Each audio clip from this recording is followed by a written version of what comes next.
Hi, I am back from the agency. Today we're doing some more, you know, Astroneer.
I was like, this chair is slow, but it's actually not.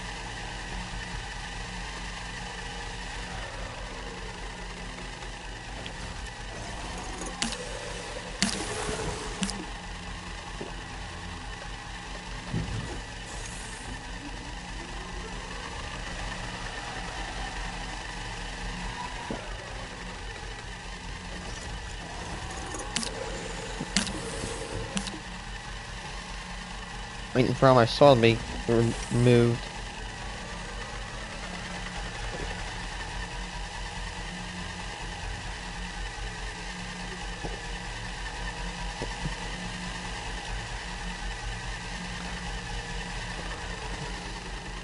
My car has multiple cans, so when it like empties, does it go fill, empty, fill, empty? It actually like since there's two cans, they exchange each other. It makes it go faster. That's really cool.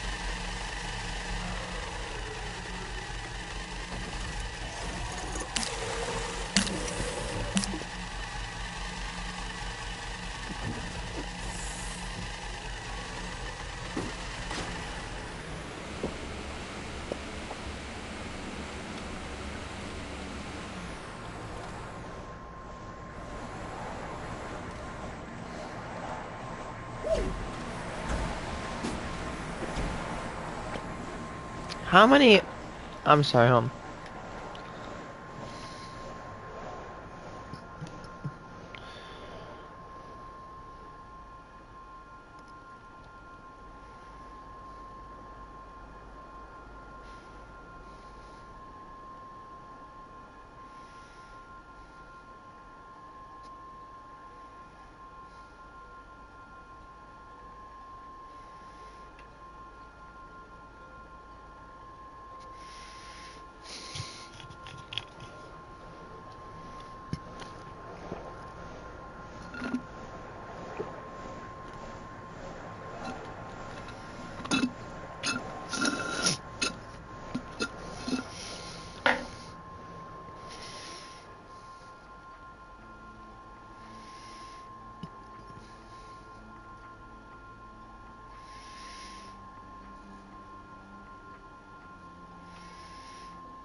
Did it just...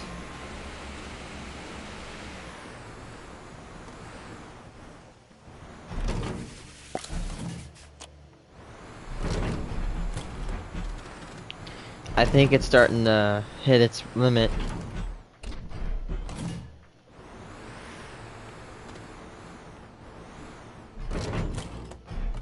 Right there.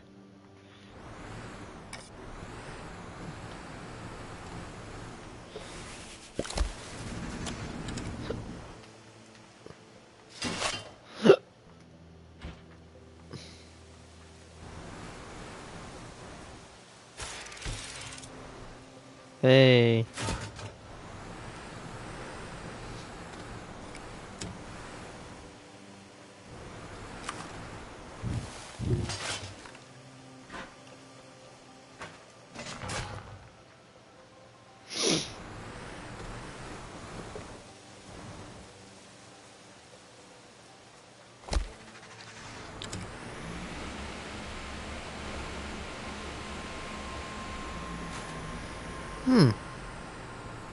Good question. I'm probably going to, most likely I'm gonna go back and complete the highway I'm making. My God, man. This is just straight up, like, crack right here. I would start scale production, like full scale production, but I don't have any of those stupid little medium canisters. I need to start making more.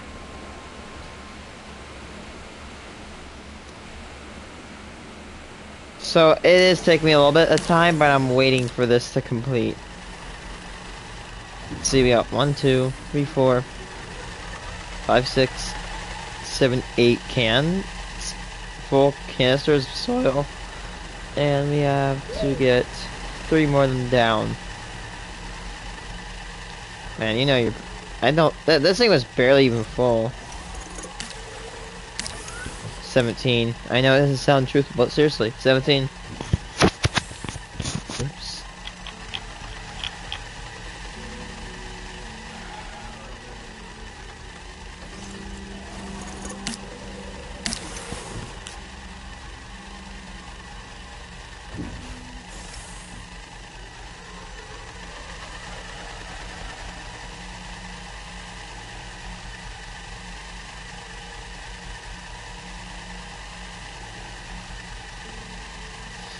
Yeah, I'm looking at a 2023 Crosstrek. The pro is it's got up to 90 miles per gallon, but the problem is it's got 17 miles of range on electric, which that is ass. Complete. I mean, the Teslas have like 480-mile range. This thing has 17. I hope if they do make a 2024.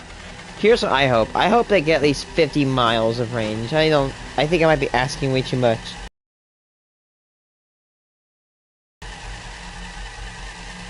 I am aware that you have to make sacrifices for like that.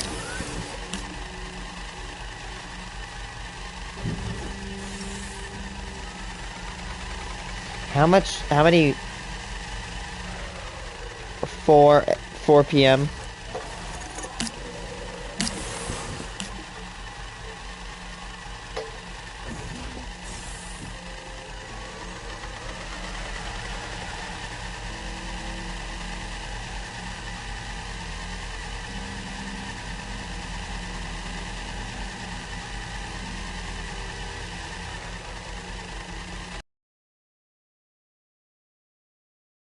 Yeah, I mean, one thing I do like is that you can use the power in the best of both worlds to achieve a whopping fuel efficiency of, as I said before, 90 miles a gallon. Which, sheesh, that's a lot. I mean, 90 miles a gallon, like 30 is great, and like 40 is extremely great almost, but 90, that's a lot.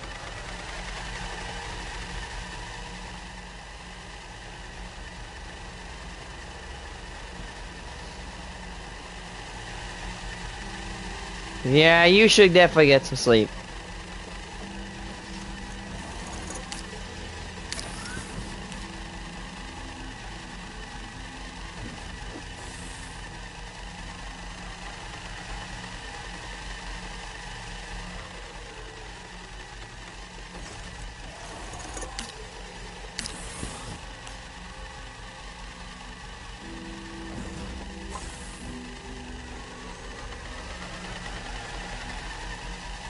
I would really like to know how much electricity this thing consumes, because I bet you I could extend the range. Maybe not make it infinite, but extend the range slightly with the addition of solar panels.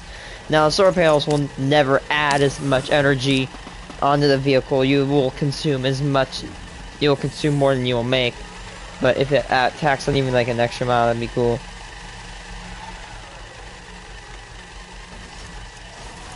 That's the thing I think that's the bad thing about it.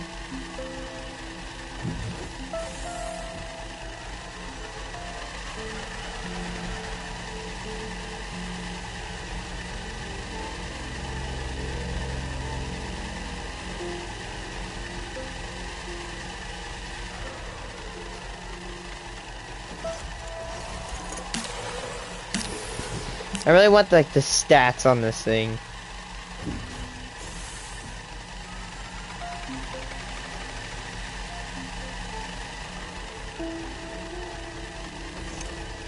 I cannot find the stats.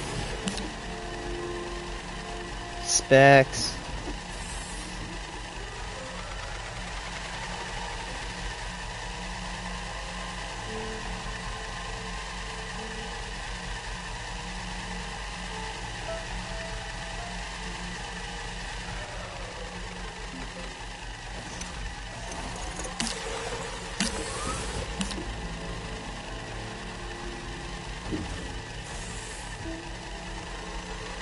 Max towing capacity of 1,000 pounds.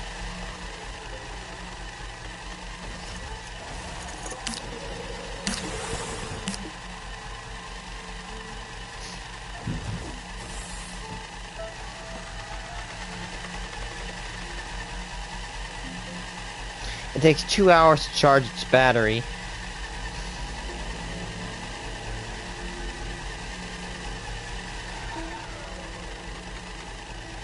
Alright, so it says it has a...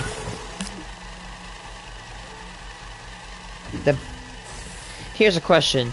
I need two pieces of data.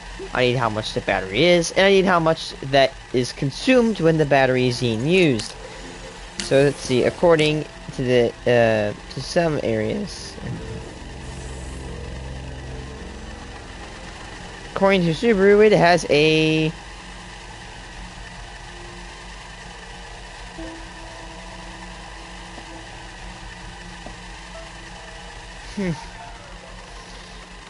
It's 90 mpg-E.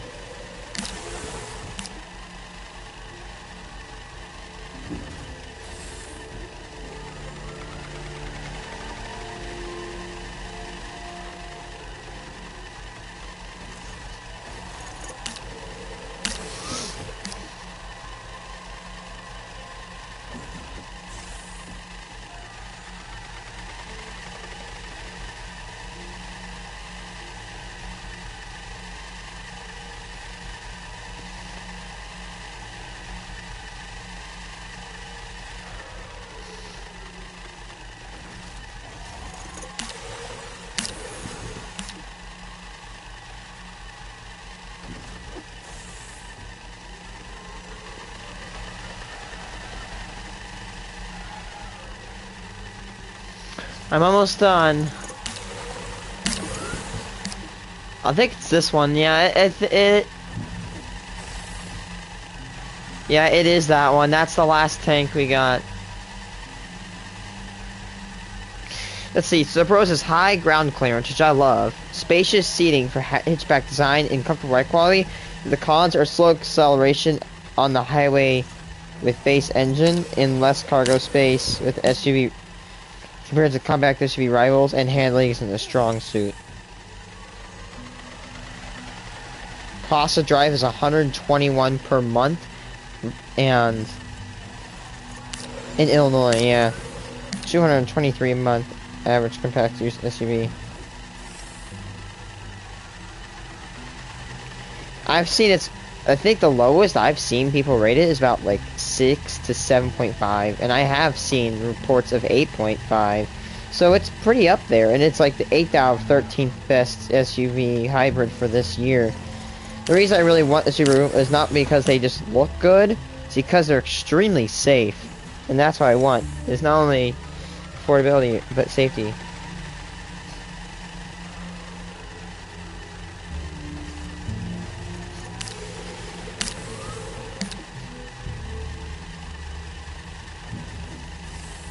So what what's its bat? So it goes 0, 60, and 8.3 seconds, which is, I think, what's it called? What are good zero?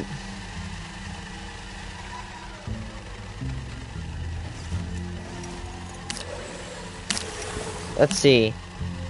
Should be 1 to 3 second range, and this one does it 8.3 seconds, so its acceleration apparently is not the best.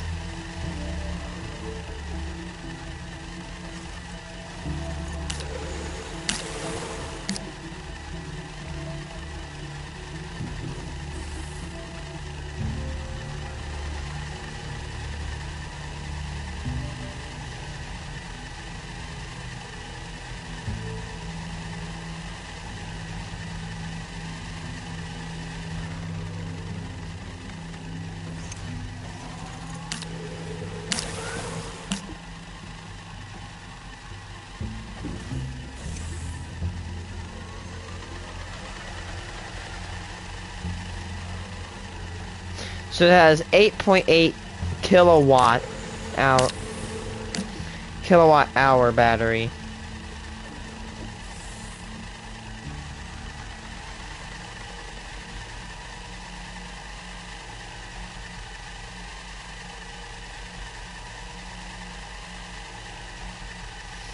How many volts?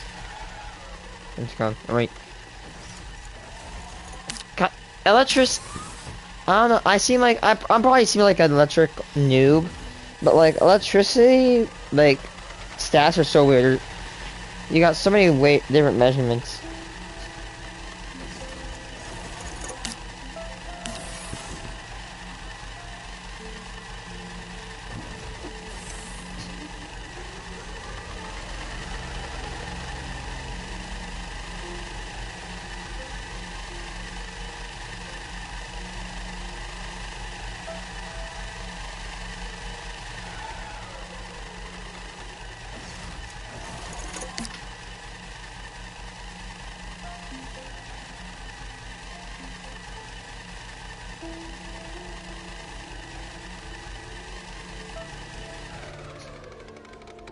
Yep, that's it. It's done. How much do I have now? Sheesh, almost 3/4.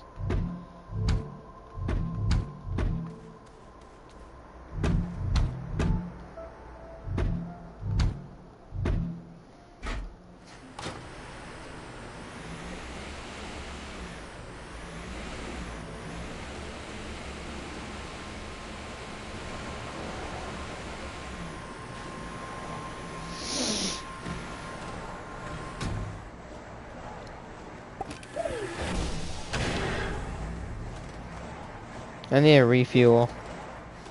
Personal refuel.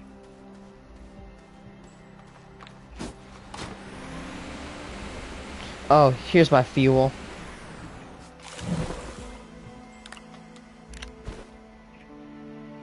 I'll take an extra one.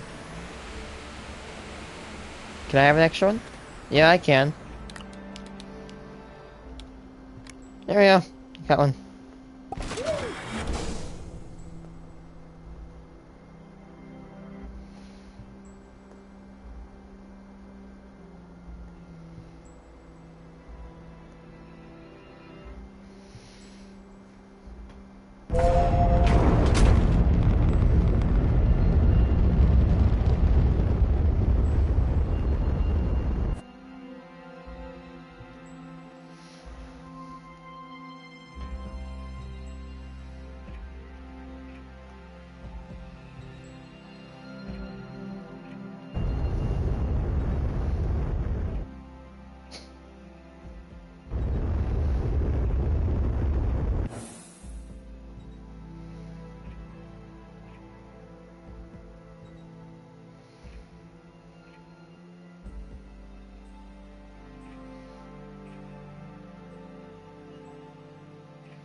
Excuse me.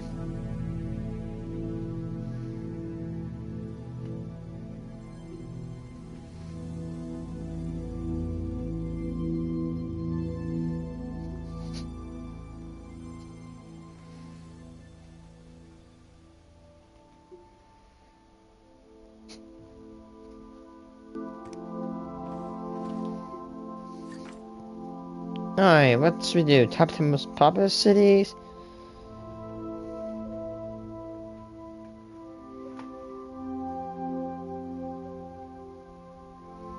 Top 10 worst states for education? Like southern states, I've heard. I'm really nervous for offending someone. I think southern states don't have as good education, at least from according to this guy. I've heard that apparently they're ranked pretty low. Wonder why.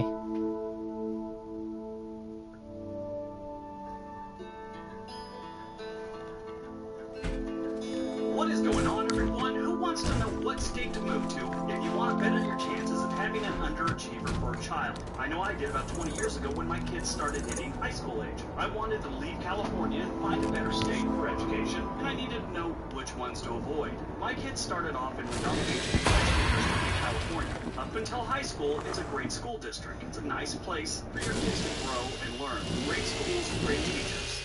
Then you get to the high school. When my oldest was a freshman at Redondo Beach High School, I realized something had to change.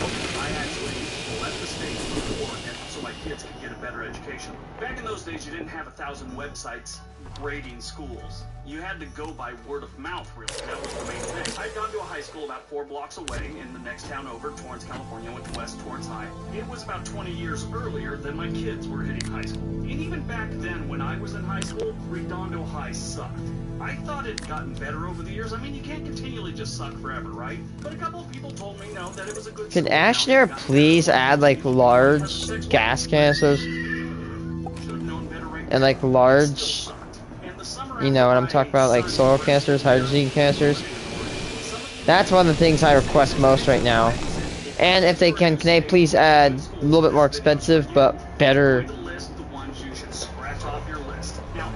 like better, expensive but bigger like silos. Just make silos, like ones that hold like 1,000 nuggets or 1,000 gas. We're talking averages. I'm in that category. I moved to Oregon for better schools, and Oregon's on this list, as you'll see later. That being said, why don't you sit back and watch my top 10 worst states to educate your kids. Number 10, Idaho. So we start off at the gem state. Idaho has a lot going for it, but schools wouldn't be one of those things. They have the 10th worst graduation rate in the country, 79.7%. And if you read the comment section of anything I've ever made about Idaho, one would assume the only thing they're teaching these kids in Idaho schools would be how to correct people on how to say Boise while using poor English grammar. They also wouldn't notice that I switch back and forth by saying Boise and Boise. And there's a reason for it, which they haven't clued into yet. But we'll move on. Idaho spends the second lowest per student at $7,100 a year. I guess they're saving money by not hiring English teachers or something. And to all the people in Idaho, California and Libertard are not real words. Let it go. Number 9, Michigan. 4 states east of Idaho, you have the Wolverine state, Michigan. Michigan, as you know, is home to 2 of the worst cities in the country. Detroit. Last decade, Detroit has been in bad shape, and really, schools are the least of their problems. Schools are ranked right behind but the problem really they have lost their own streets. You have too many local locations on the streets. Basically, Michigan is 2 or 3 more cities like Flint away from being mentioned as city. The graduation rate in Michigan is 79.6%. This is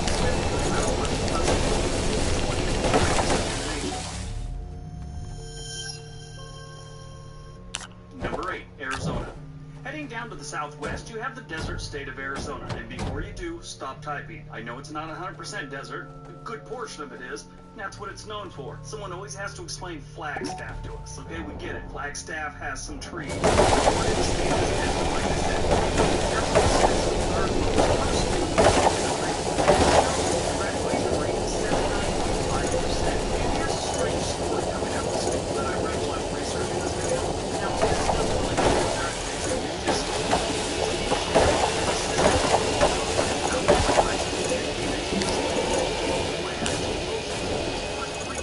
Wow.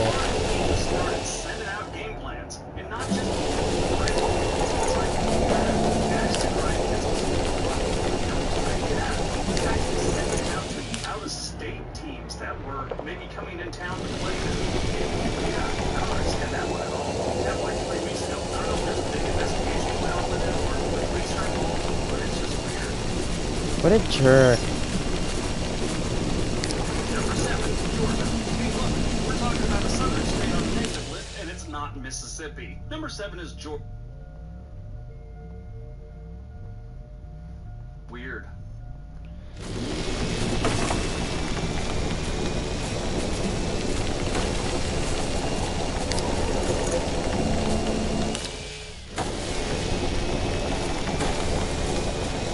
Keep hearing this weird sound.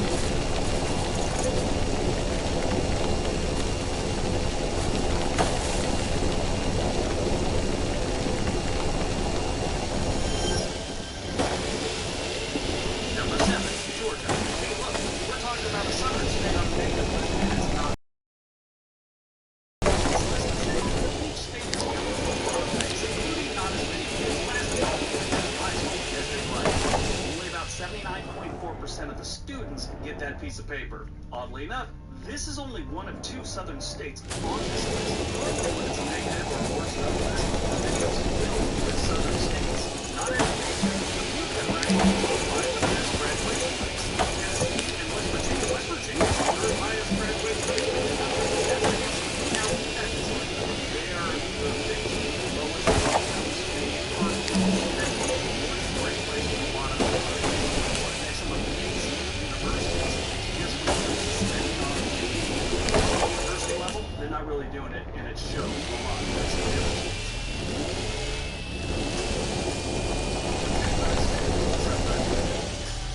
So am I.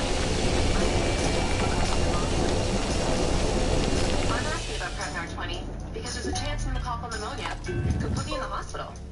If you were 19 or older with Oh my god.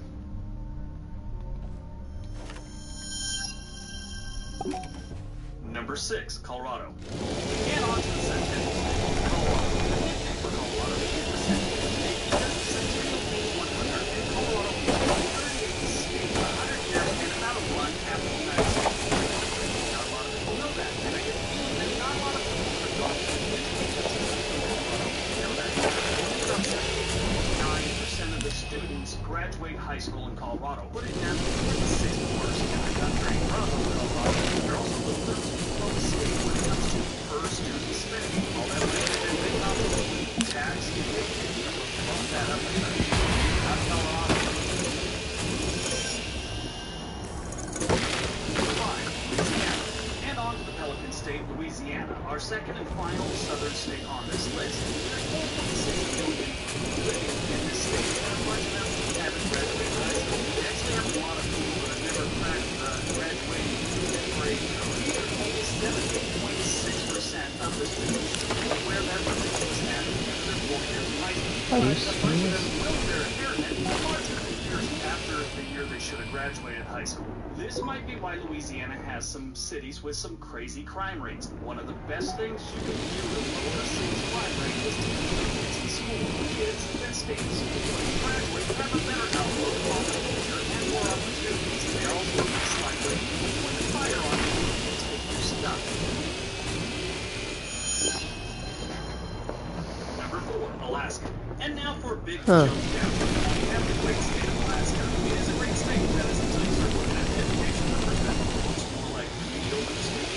76.1% of the students will graduate high school. Good thing for these kids. Alaska has a bunch of jobs that don't require a high school diploma. Now, this is where we get someone that explains that their job in Alaska may be either a bachelor's degree or something like that. And I don't know what I'm talking about. I'm talking about Africans. Okay?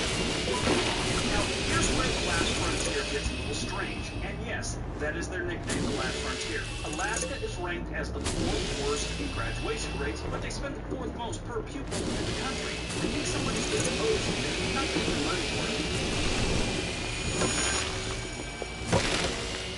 Number 3, Oregon. And now for my current home state, Oregon. You remember the place I've been against you for better education? That actually has a lower graduation rate than the one I school in Oregon. Like I said, you can find a diamond in the rough for schools in a certain state or city or whatever. I wouldn't say my kid's Oregon high school is a diamond. Let's just say it's like a ruby in the rough, not as valuable. I don't know. Whereas the California high school was a turd in the rough. The graduation rate in Oregon is an embarrassing 74.8%. That is sad. Come on, Oregon. Now they're middle of the road on per pupil spending at just under $11,000 per year per student. But yeah, that 74.8%, that one's hard to take. Number 2, Nevada. Coming in at number 2 is the Silver State, Nevada. That is their official name. Why do they call it the Silver I actually State? had an argument with someone who thought it was actually Sin City State. Yeah. Oh that my was the god. thing. This was before everyone had a smartphone, so when I got home, I emailed it to her. She was irritated and got all mad and said I made it. I had to explain to her that she had talked about it. She was irritated. A couple of years later, she convinced me like I thought California was a good thing. On average, 76%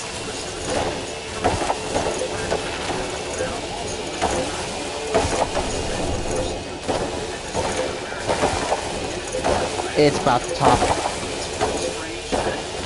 It's really about to top off. They like have the same architect that designed their prisons. It's really strange.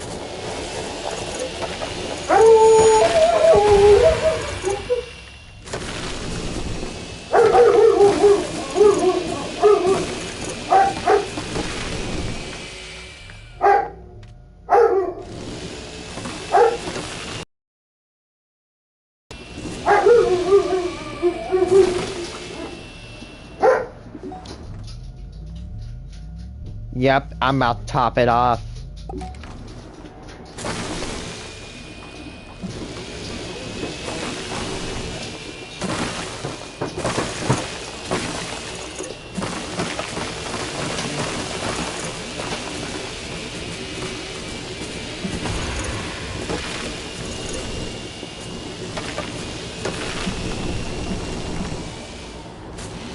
Here it goes.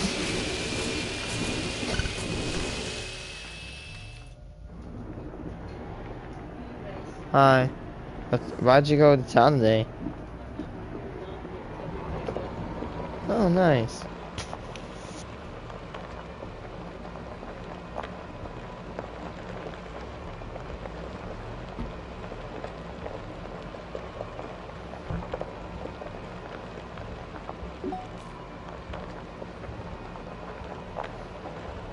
And number 1, New Mexico. Congratulations, New Oof. Mexico. You're slowly becoming the new Mississippi. If you thought all the other states in shape when it comes to education, buckle up. It's going to get ugly. In the land of disenchantment, only 71% of the students will graduate high school. That's right, 71%.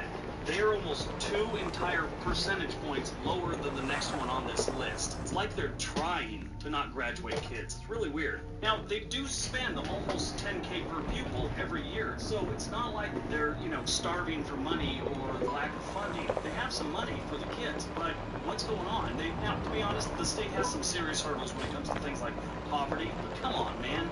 Pull it together. New Mexico, by far, is the worst when it comes to education in the United States.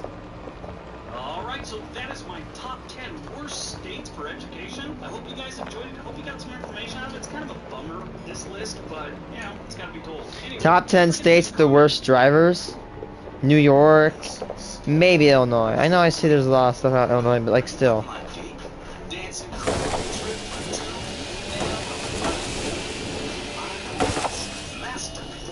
Hey, are you Titanite? Yes, you are Titanite. I'm gonna get you. The more you want to do, the more we want to do. Boosters designed for COVID-19 variants are now available. I don't have the vaccine. I don't want to get hurt in case it's bad. My name is Briggs, and I make lists, I make food, I make all kinds of things. I have a mild heart condition, and I'm nervous to take it. However, I am vaxxed against flu and other illnesses. Sure, why not? It seems interesting enough, and who doesn't want to know if the state state they're thinking about moving to is filled with a bunch of poor decision makers that drive. You know who I'm talking about. You see them on the interstate, they're driving, they're texting, they're speeding, and they're looking for the Starbucks cup they left on the roof of their car, which now sits on the on-ramp where it fell off. And then you have the DUI crowd. They are a whole different kind of dumb that we kind of talked about on that last video. Every state has them, there's no escaping them. It's just some states have more than their fair share of dumb drivers. And that's what we're looking at today. States that went bad for seconds when it comes to dumb drivers. So pull off the road to the next rest stop and watch my top 10 states with the worst drivers.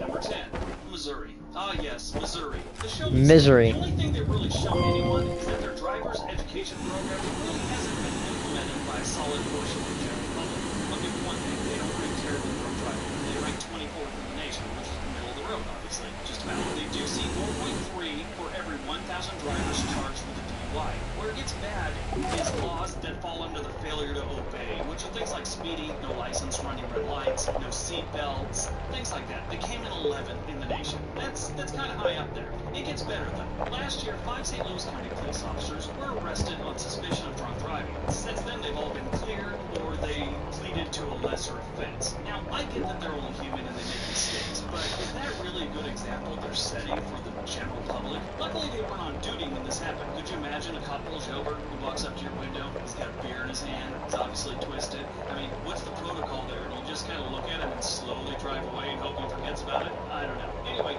there were 494 crashes, 186 injuries, 172 DWI arrests, and 14 deaths on Missouri roadways during the 2018 4th of July holiday. That's a lot. Auto insurance averages about $1,600 a year in Missouri. That's kind of high.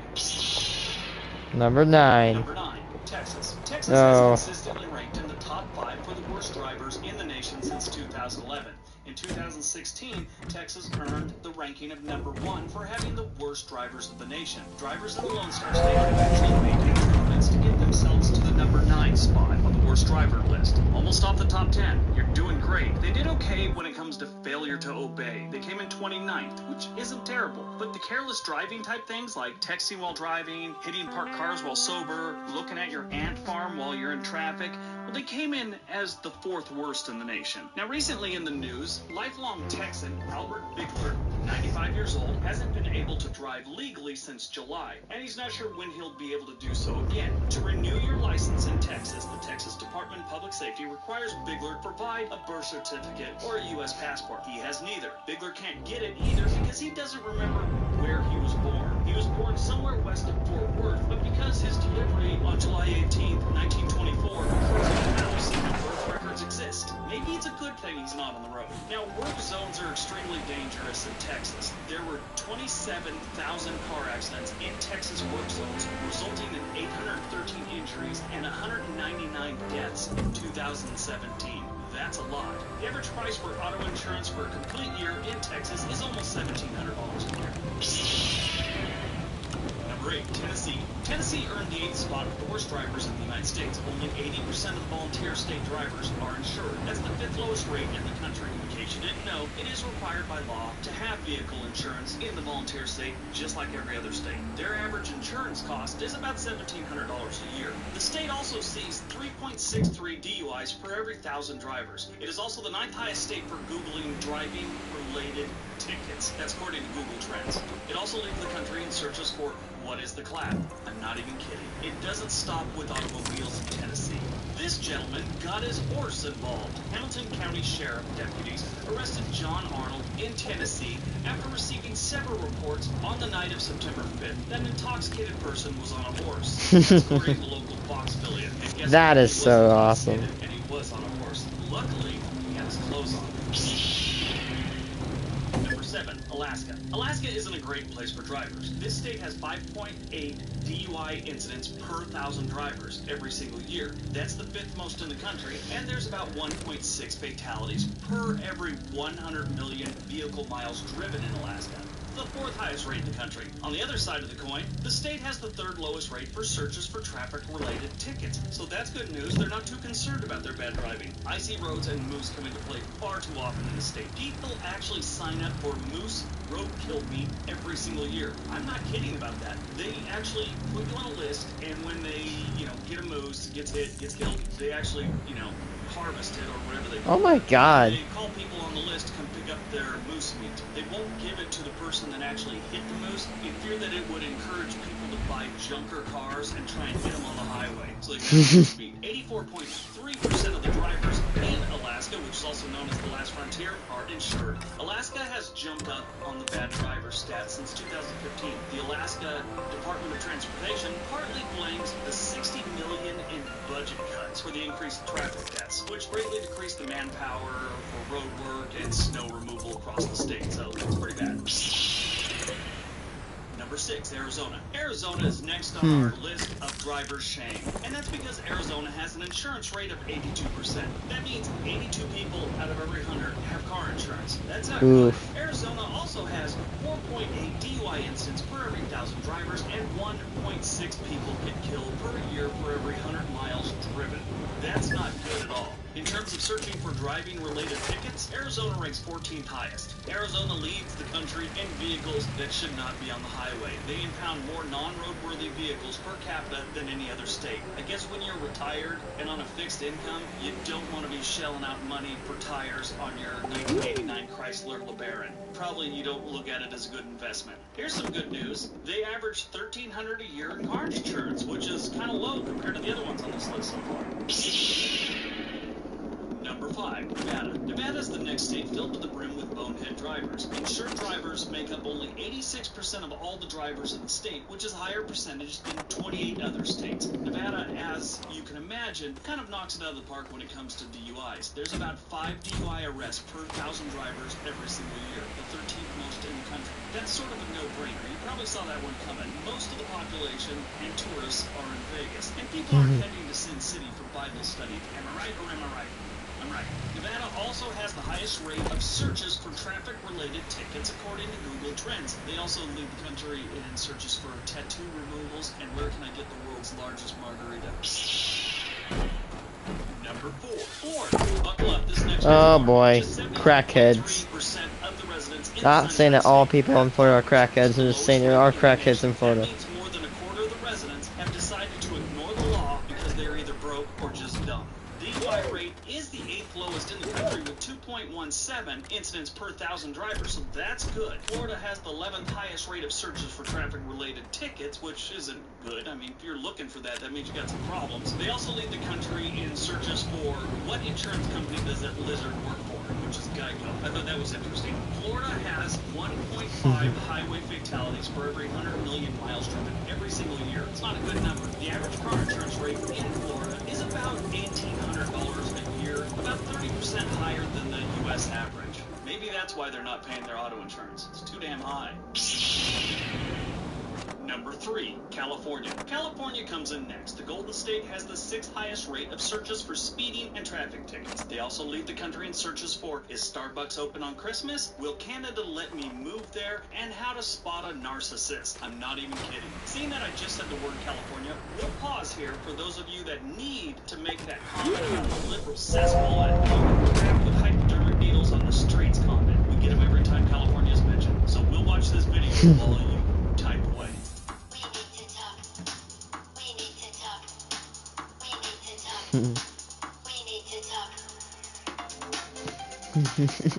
California also has the 12th lowest percentage of insured drivers with 82%. The risk of getting in an accident with an uninsured driver may be something you need to discuss with a financial advisor in California. There are almost 5 DUIs per 1,000 drivers and about 1.13 fatalities for every 100 million miles driven in California. California also leads the country in drivers last seen running from a car accident. Oh my god. Number 2, Alabama.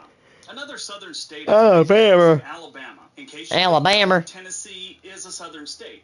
For those of you in the South that just scream "no kidding" at your computer and probably spit something out, keep in mind most people in this country think the South only consists of Mississippi, Alabama, Louisiana, Georgia, Florida, and South Carolina. They, for some reason, don't understand that Texas is sometimes, and North Carolina and Arkansas are all part of the South. It's really weird. I know geography. I get it. A lot of people don't. Anyway, Alabama has the 6th lowest percentage in the nation for insured drivers, with just 81.6% of the drivers actually pay for auto insurance. There are 1.8 DUI incidents for every 1,000 drivers, which is actually the 6th lowest for this metric in the country. That's pretty good, but there's still 1.5 fatalities per every 100 million vehicle miles driven, and that's the 6th highest rate overall in the country. They also lead the country in running into trees. That's What? weird. I mean, they got a lot of trees there in Alabama, but it's not like they're known for trees, but people are known for running into trees there, and hitting deer apparently. And number 1, Mississippi.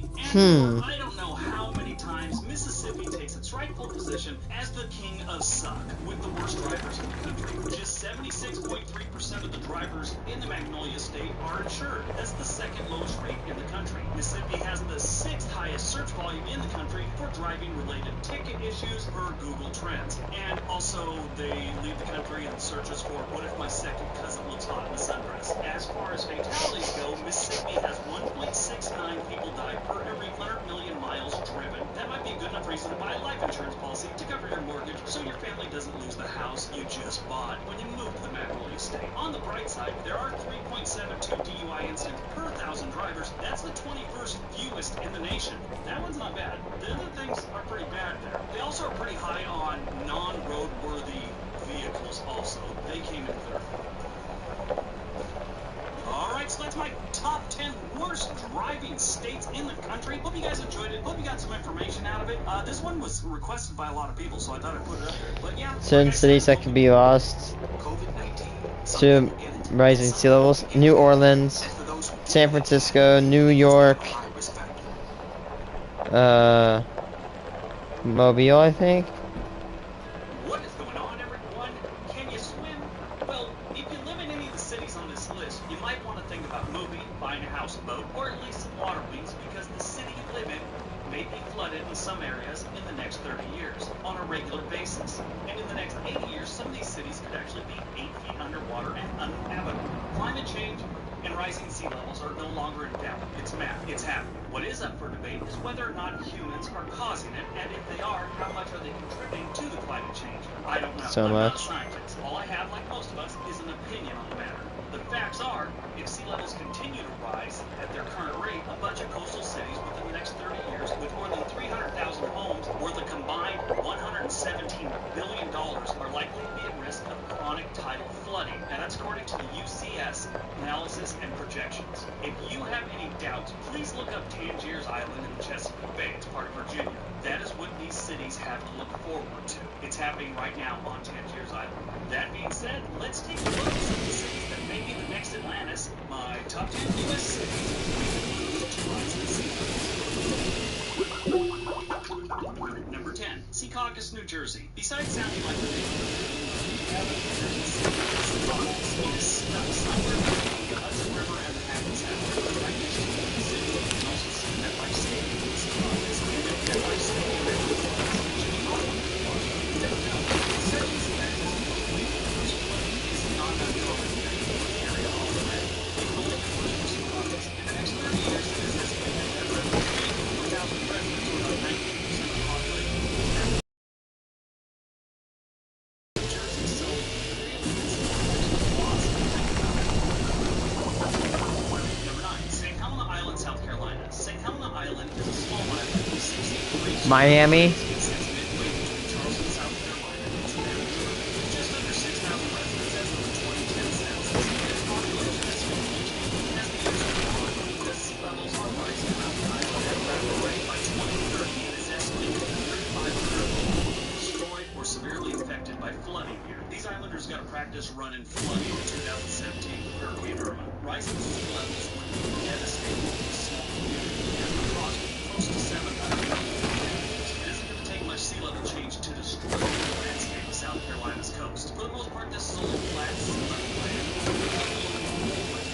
Public landowners and real estate agents in South Carolina, they could be sitting on a property in 10 or 60 years. Number 8, Key Biscayne. Key Biscayne is the second most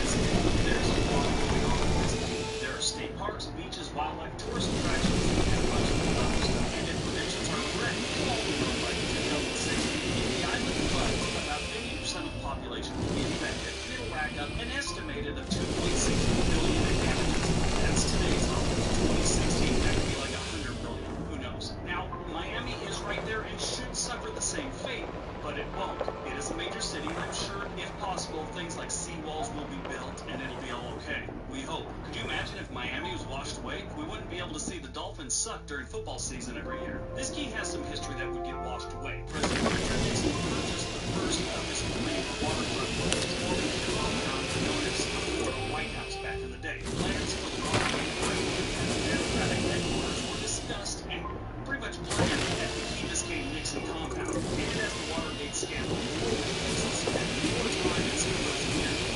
visited Key Biscayne more than 50 times between 1969 and 1973. Maybe that's where the missing tapes are. Google that, you'll understand. Nixon missing tapes. It's a great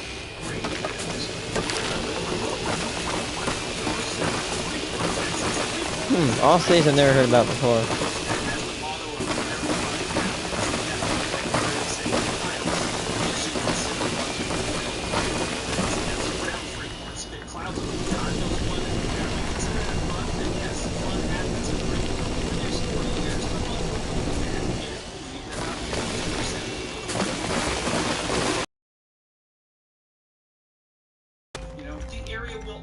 Be completely underwater. Probably about 75% of the livable land that they have today will be completely underwater. Now, if you look at this place from a satellite view, here it is. I don't know how much of a loss it will be because look at all the industrial stuff around it. I don't even know why this community is here. I'm sure the people that live there love it, but it just seems like a horrible place to live. Number 6, St. Pete Beach, Florida. St. Pete Beach is on the Barrier Island just west of St. Petersburg, Florida. The island is very small to begin with and will only be getting smaller as time goes on. By 2060, it's estimated that 50% of the livable land will be underwater, which would affect about 32% of the population. And by 2090, St. Pete Beach will be almost completely wiped off the map, since about 99% of the livable land will be underwater.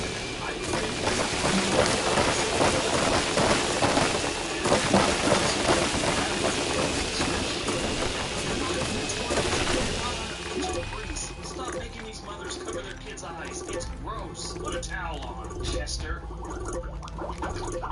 Number 5, Galveston, Texas. Galveston is home to just about 50,000 residents today, with an increasing population. It's grown every year. Galveston is a major tourist attraction with art displays all around the city. Beautiful beaches, a historic pier with rides, and it's all within a 41 square mile stretch of land that happens to be an island. Most of this island could be almost wiped away in 40 years should sea levels continue to rise. About 20% of the population would have to leave behind their homes and relocate. It's expected Which sucks because they didn't cause it, and then their homes are just gonna be completely erased from history. That's today's dollars again. Galveston was the site of one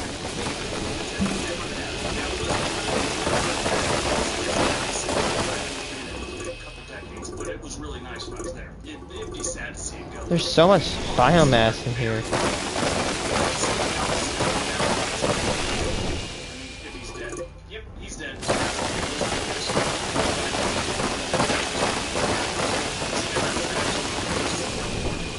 Spread over the Gulf of Mexico, he could actually be moving back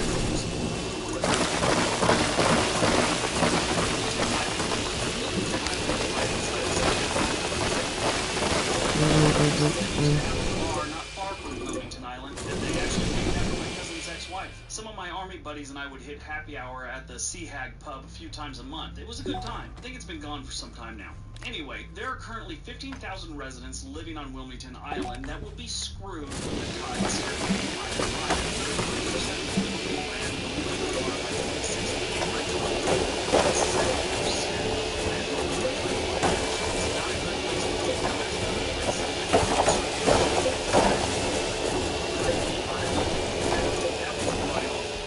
so at least Wilmington Island is in, but tide being gone.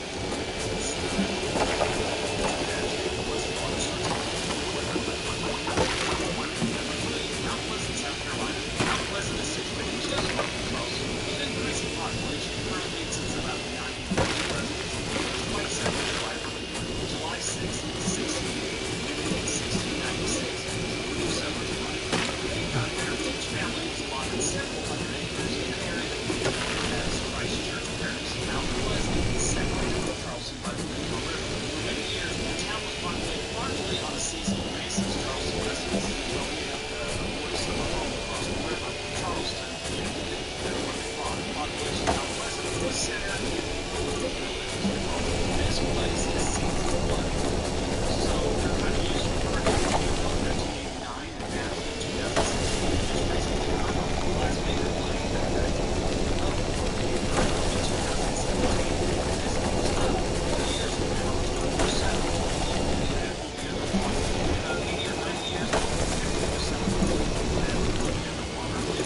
expected by 2060, flooding will cause around $1.5 billion and about 50% of the livable land there.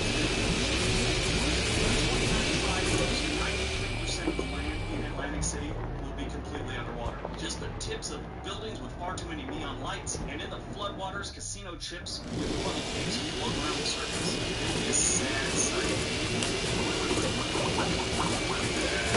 Number one, all of the lower keys in Florida. Lower keys are the most at risk for total loss over the next several decades. Among residents, it is expected that nearly 85% of them will have to relocate because 80% of the livable land they have today will be underwater by 2050 and 97% by 2090. So things don't look good for the lower keys. This could be extremely costly and would affect the area by up to $2.5 billion. That's today's money. 20, 30 years, probably looking at $5 billion. So if you're moving to the Keys, make sure you don't take out like a big 30-year mortgage. The house won't probably be there at the end of the mortgage. So make sure you have homeowners insurance, at least, with a lot of flood insurance. Water will be creeping up during the next couple decades, so yeah, you're going to need the flood insurance. The good news that in about 200 years, people can go scuba diving in a reef that was formed around hundreds of sunken golf carts. That's great. Recycling golf carts. Does auto insurance cover golf carts? I don't know about that one. I'm sure you can get golf cart insurance. Anyway, basically the lower keys are the most at risk, and it will be devastated within the next 100 years or less. Alright, so that is my list. I hope you guys got some information out of it. It's not a very cheery outlook for a lot of these low-lying coastal cities and towns or whatever, or islands. So yeah, hopefully things will change. Hopefully we can fix the situation. We're human beings. We're all in this together. We should be able to come together and fix it. Anyway, everybody have a great day. Don't forget all the links below. Buy a t-shirt. T-shirts are nice. Come on the channel. Comment. Everybody have a great day. Be nice to each other.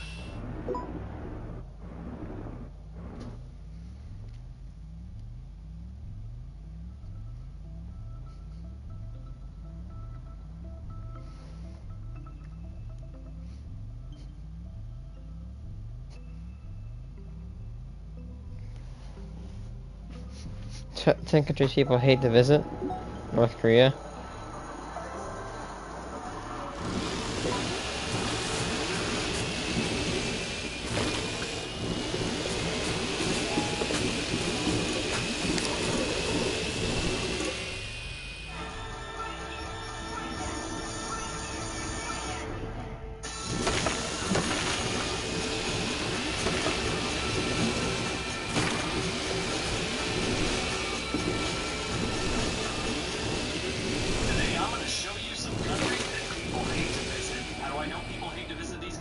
Because they aren't terribly hard to get to, and they don't get many visitors. Is this the most scientifically sound way to judge a country? No, not at all, but it is interesting. These are the countries that get the fewest visitors.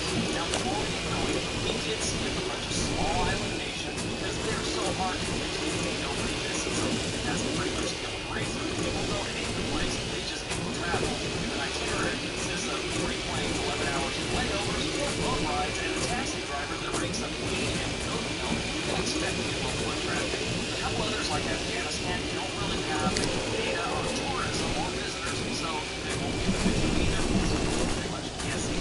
We even got one country I mentioned on a video like 3 years ago, but I still get hate mail about it. Yeah, really. I'll tell you about that later on. The good news about that country is they use proper English when they speak. I have some tubeless hillbilly that I imagine has a 4th grade education sending me threats every now and again in Tennessee. But this is just 10 countries that get the fewest visitors. And it got it good. Let's take a look. Number 10, Monaco.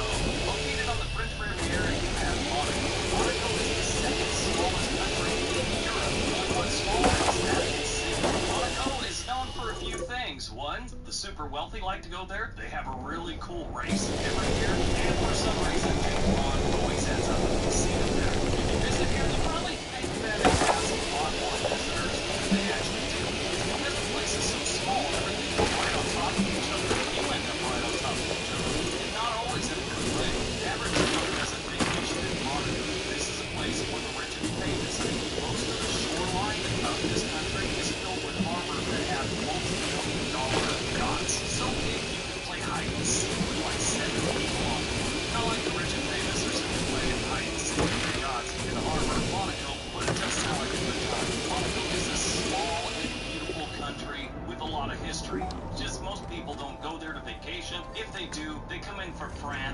out Monaco for the day, and then they head back into France, where it's a lot cheaper to stay. Monaco only sees about 362,000 annual visitors.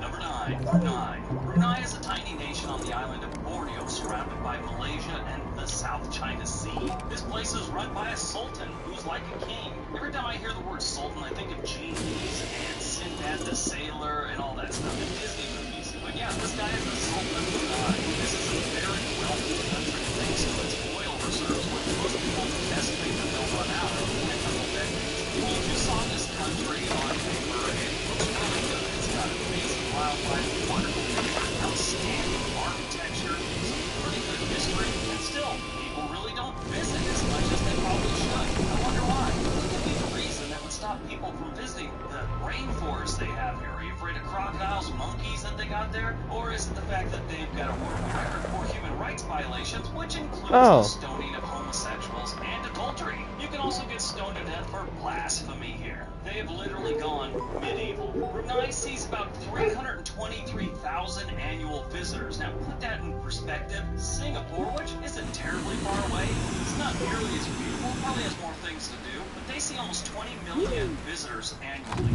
Even Ho Chi Minh City in Vietnam gets close to 9 million visitors annually. Number 8, Guyana. For some reason, a lot of people seem to think Guyana is in Africa, and I think that has South America. Guyana is part of South America, you'll probably think you're in the Caribbean. It's sort of the same lifestyle and culture. There's a lot of things to see here. Some great waterfalls, tons of wildlife. It's a great big couple of years bordered by Venezuela, Suriname, and the sea.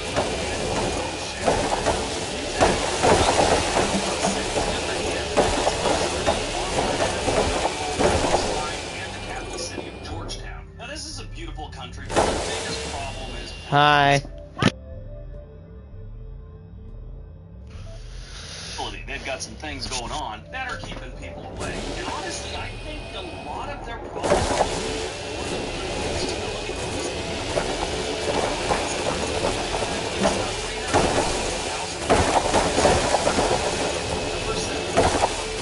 Bhutan is a small country about the size of America that sits between India and China, and it is completely different from those two countries. This is like a neighborhood where you got a Rastafarian living between two dudes with anger management problems. This is a small Himalayan kingdom that goes all in on traditional Buddhist culture. That might be why it's one of the safest countries on the planet. You can go there and visit, not really worry about a thing. I mean, other than the minimum tariff or yeah, if you want to go visit, you gotta pay that. That might be part of the reason a lot of people don't visit. But that tariff makes it an all-inclusive paid vacation. You get a place to stay, all your food, your transportation, and an official guide to show you around the country. That's not bad, but it is a little expensive, and I'm sure that scares away plenty of low-income travelers, budget travelers, whatever the political correct term is these days, price-conscious travelers. You know, honestly, it's becoming more and more of a struggle to be politically correct as I get older. I mean, it was easier when I was younger. Now I'm getting to the point where I'm starting to be like my dad. Like, it's not worth the trouble. I can't keep up.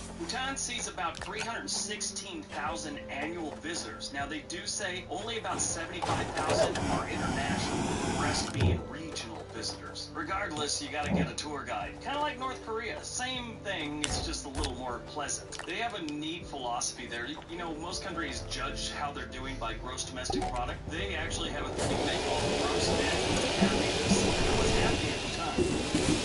Number 6, Suriname.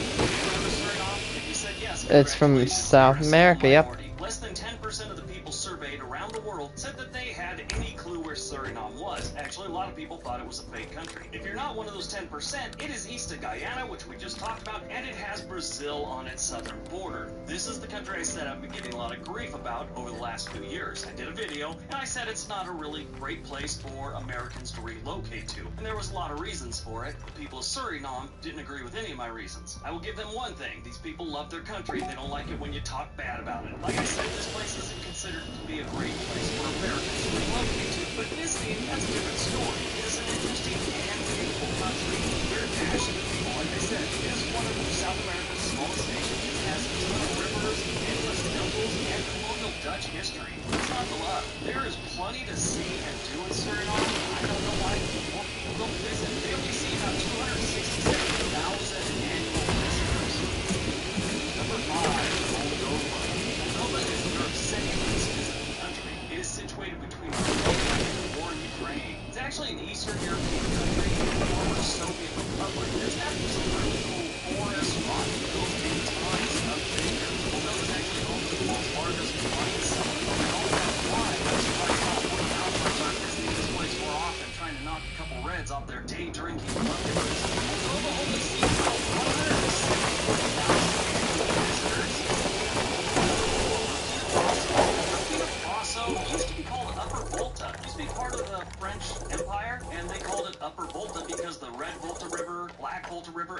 Great Volta River used to be in this country. Well, they're still there, but now it's not called Upper Volta. It's called Burkina Faso, which is two different languages. Well, two ethnic groups. The first one means honorable people, Burkina, and then the other one's from another ethnic language there, Faso, or fatherland. And for the longest time, when all the other countries around them were having political problems, they kind of remained out of it. They didn't have that problem. Well, until recently, they are rising.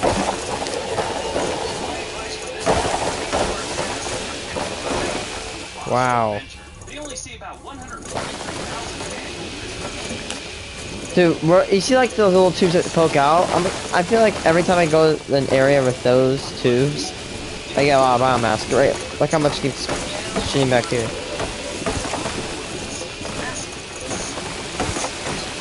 Oh my god, it's exploding with compounds. The more you want to do, the more we want to do. Boosters designed for COVID-19 variants are now. I don't take a vaccine for Number COVID. 3, North Korea. You know, I did some lists on Who goes to North Korea? least religious countries and the most atheists and things like that. And people kept coming up with, you never talk about North Korea. What's the deal? Well, there's never any stats. This is one of the first times I found the stat, and it's probably false. But North Korea put it out, and we're going to take them on their word this time. And we all know about South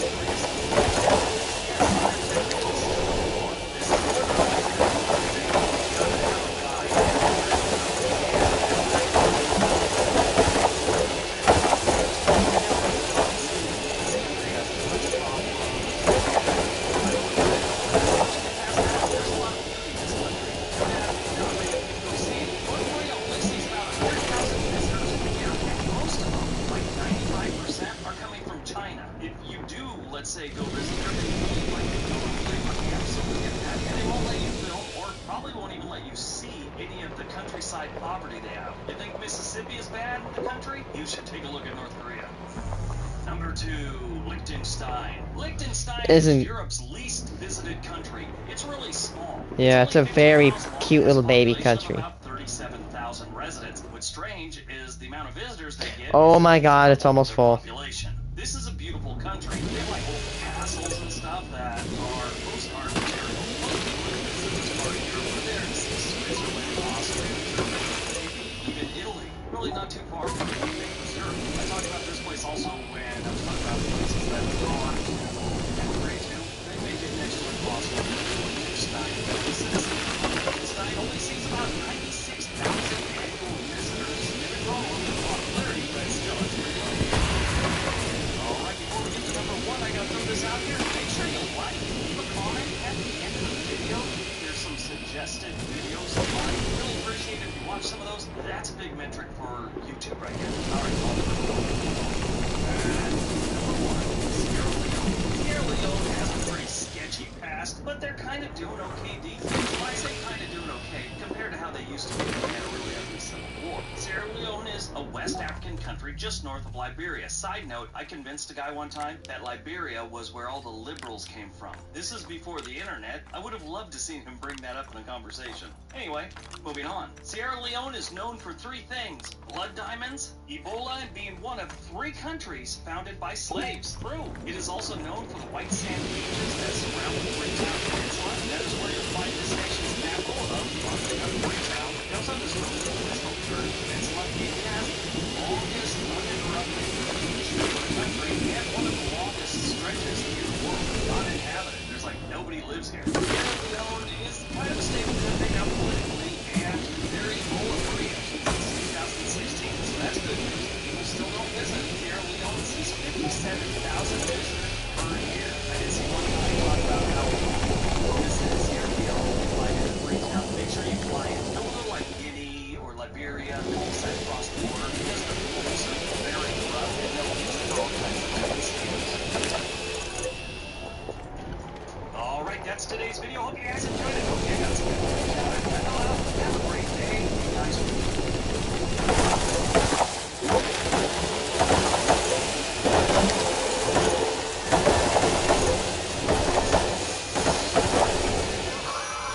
I'm completely just bulldozing right through this forest. I'm sorry, forest.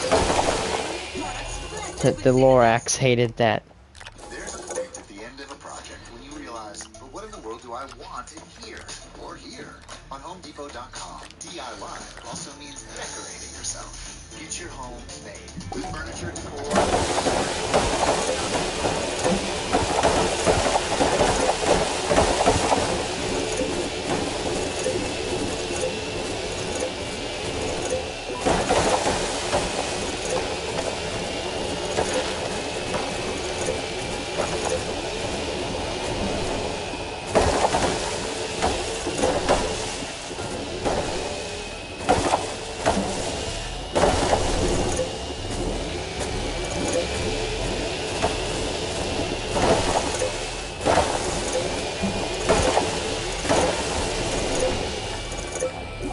It's probably gonna fill.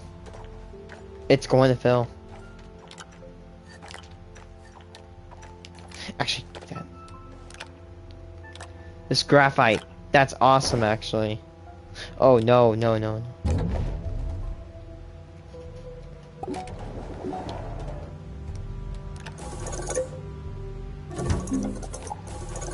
That's insane how much work.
It is October 17th in Illinois right now.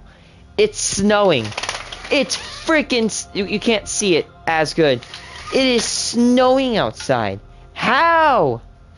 Last year it snowed on the 12th of November. Trust me, I know that because I have a chart where I literally graph the weather. It snowed on the 12th of November, which means this year it snowed 27 to 29 days earlier than what it should have.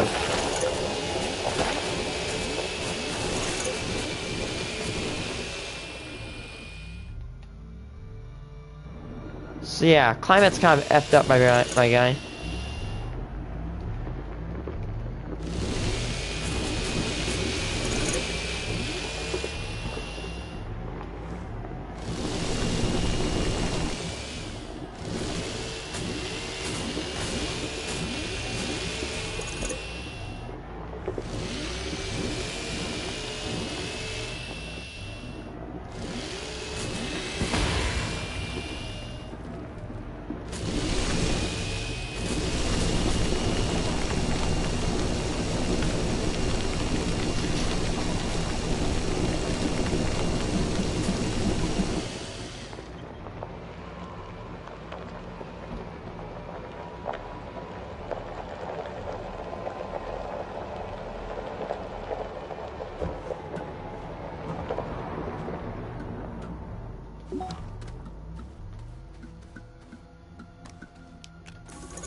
I love Packers.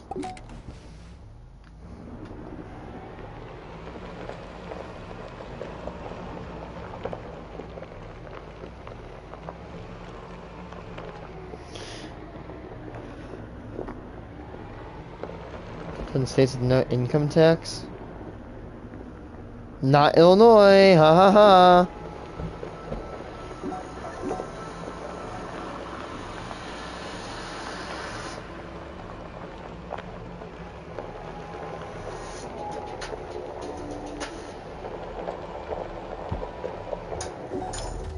I'm getting vaccinated with Prevnar 20. So am I, because I'm at risk for pneumococcal pneumonia.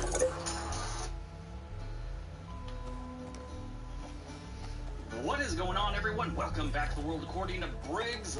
Let's talk about taxes, or at least states that don't. Oh my God. Tax. In case you don't know, there are 9 U.S. states that don't charge income tax, and that's a good thing in most people's opinion. The people that don't think this is a good thing are usually politicians and some people that are kind of ill-informed. I shouldn't say ill-informed. They just have some opinions that might not be correct.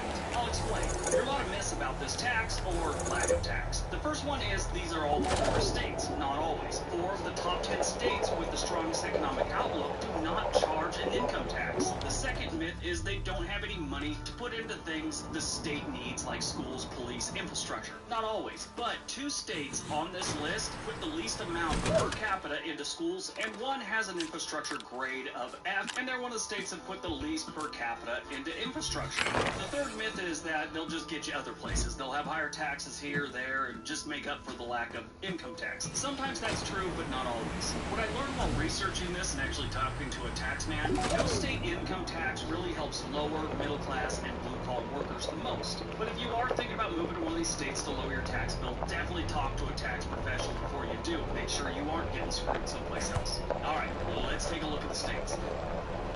Number 9, Wyoming. There are many reasons to move to Wyoming these days, and no state income tax is at the top of the list for a lot of different people. And for other people, the fact that they'll never have a Real Housewives spin-off in Wyoming is another reason. Wyoming falls under the category of very tax-friendly overall, not just income tax. Besides no state income tax, their sales tax is only 4.3%, but local municipalities can add up to 2%, giving them about 5.39% on average.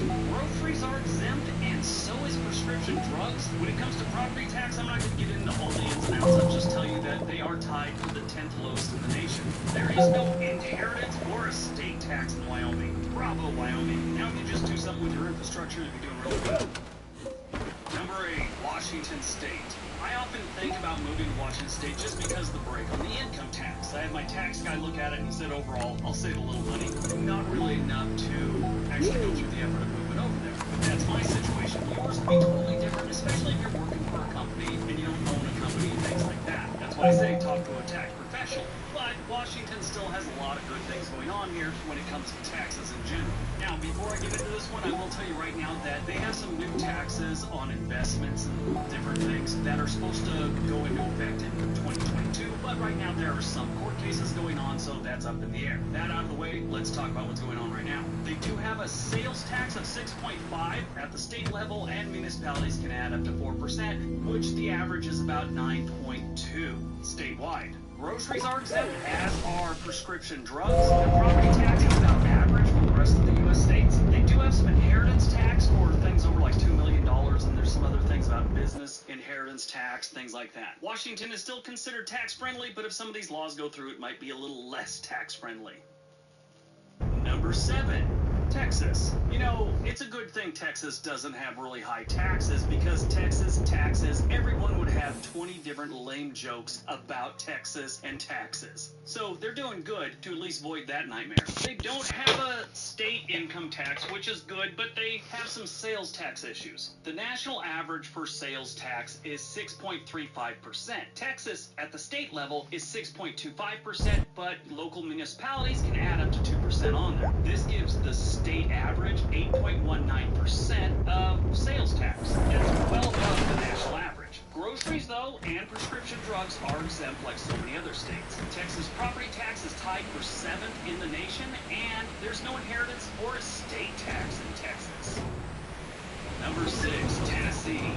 Tennessee does not have a state income tax, but their sales tax is complicated. I won't get into it, but I will tell you it is the absolute highest in the nation. The state sales tax is 7%, and local municipalities can add up to 2.75%, and a lot of them do. Their state average is almost 10%. This is one of the states that actually taxes the groceries 4%. Again, with additional local taxes, but prescription drugs are exempt, so that's a saving grace. Their property tax is below the national average, and inheritance and estate taxes, well, they had some before 2021, but that's no longer a thing. Yeah. Number 5, South Dakota.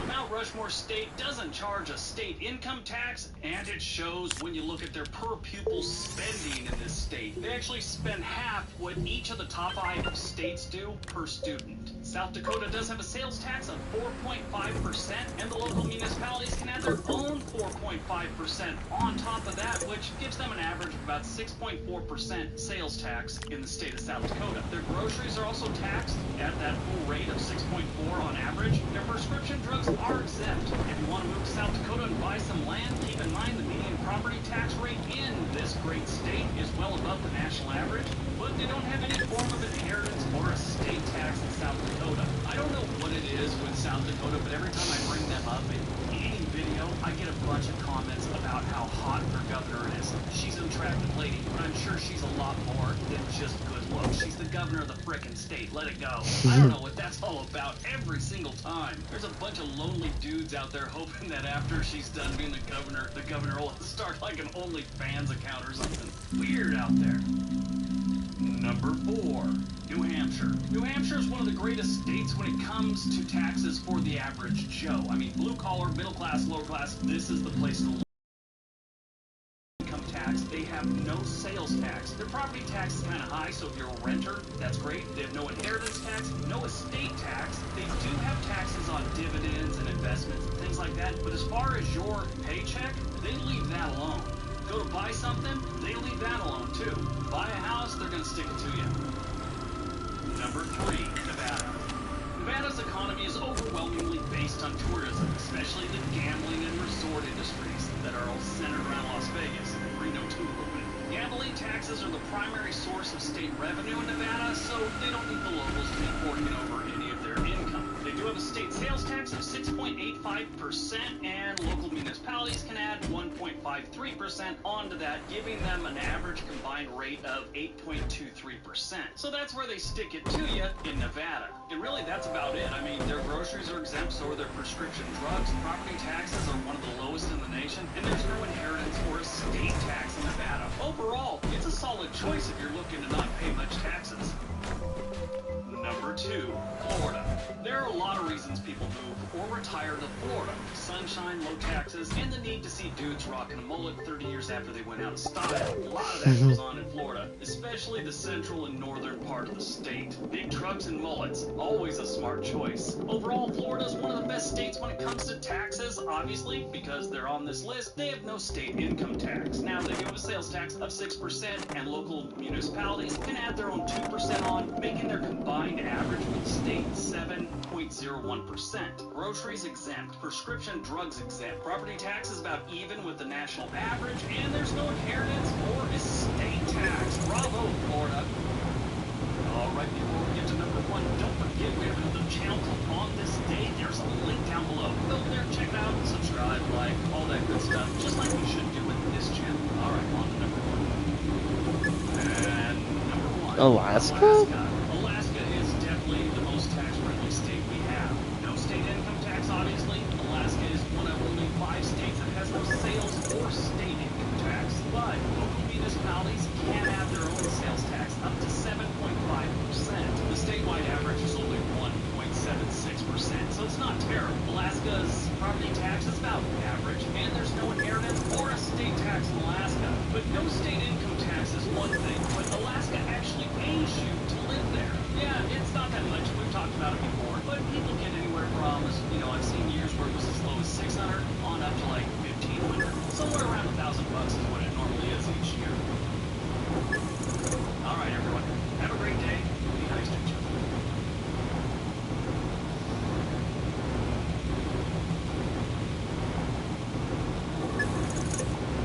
other. Dangerous Chicago neighborhoods.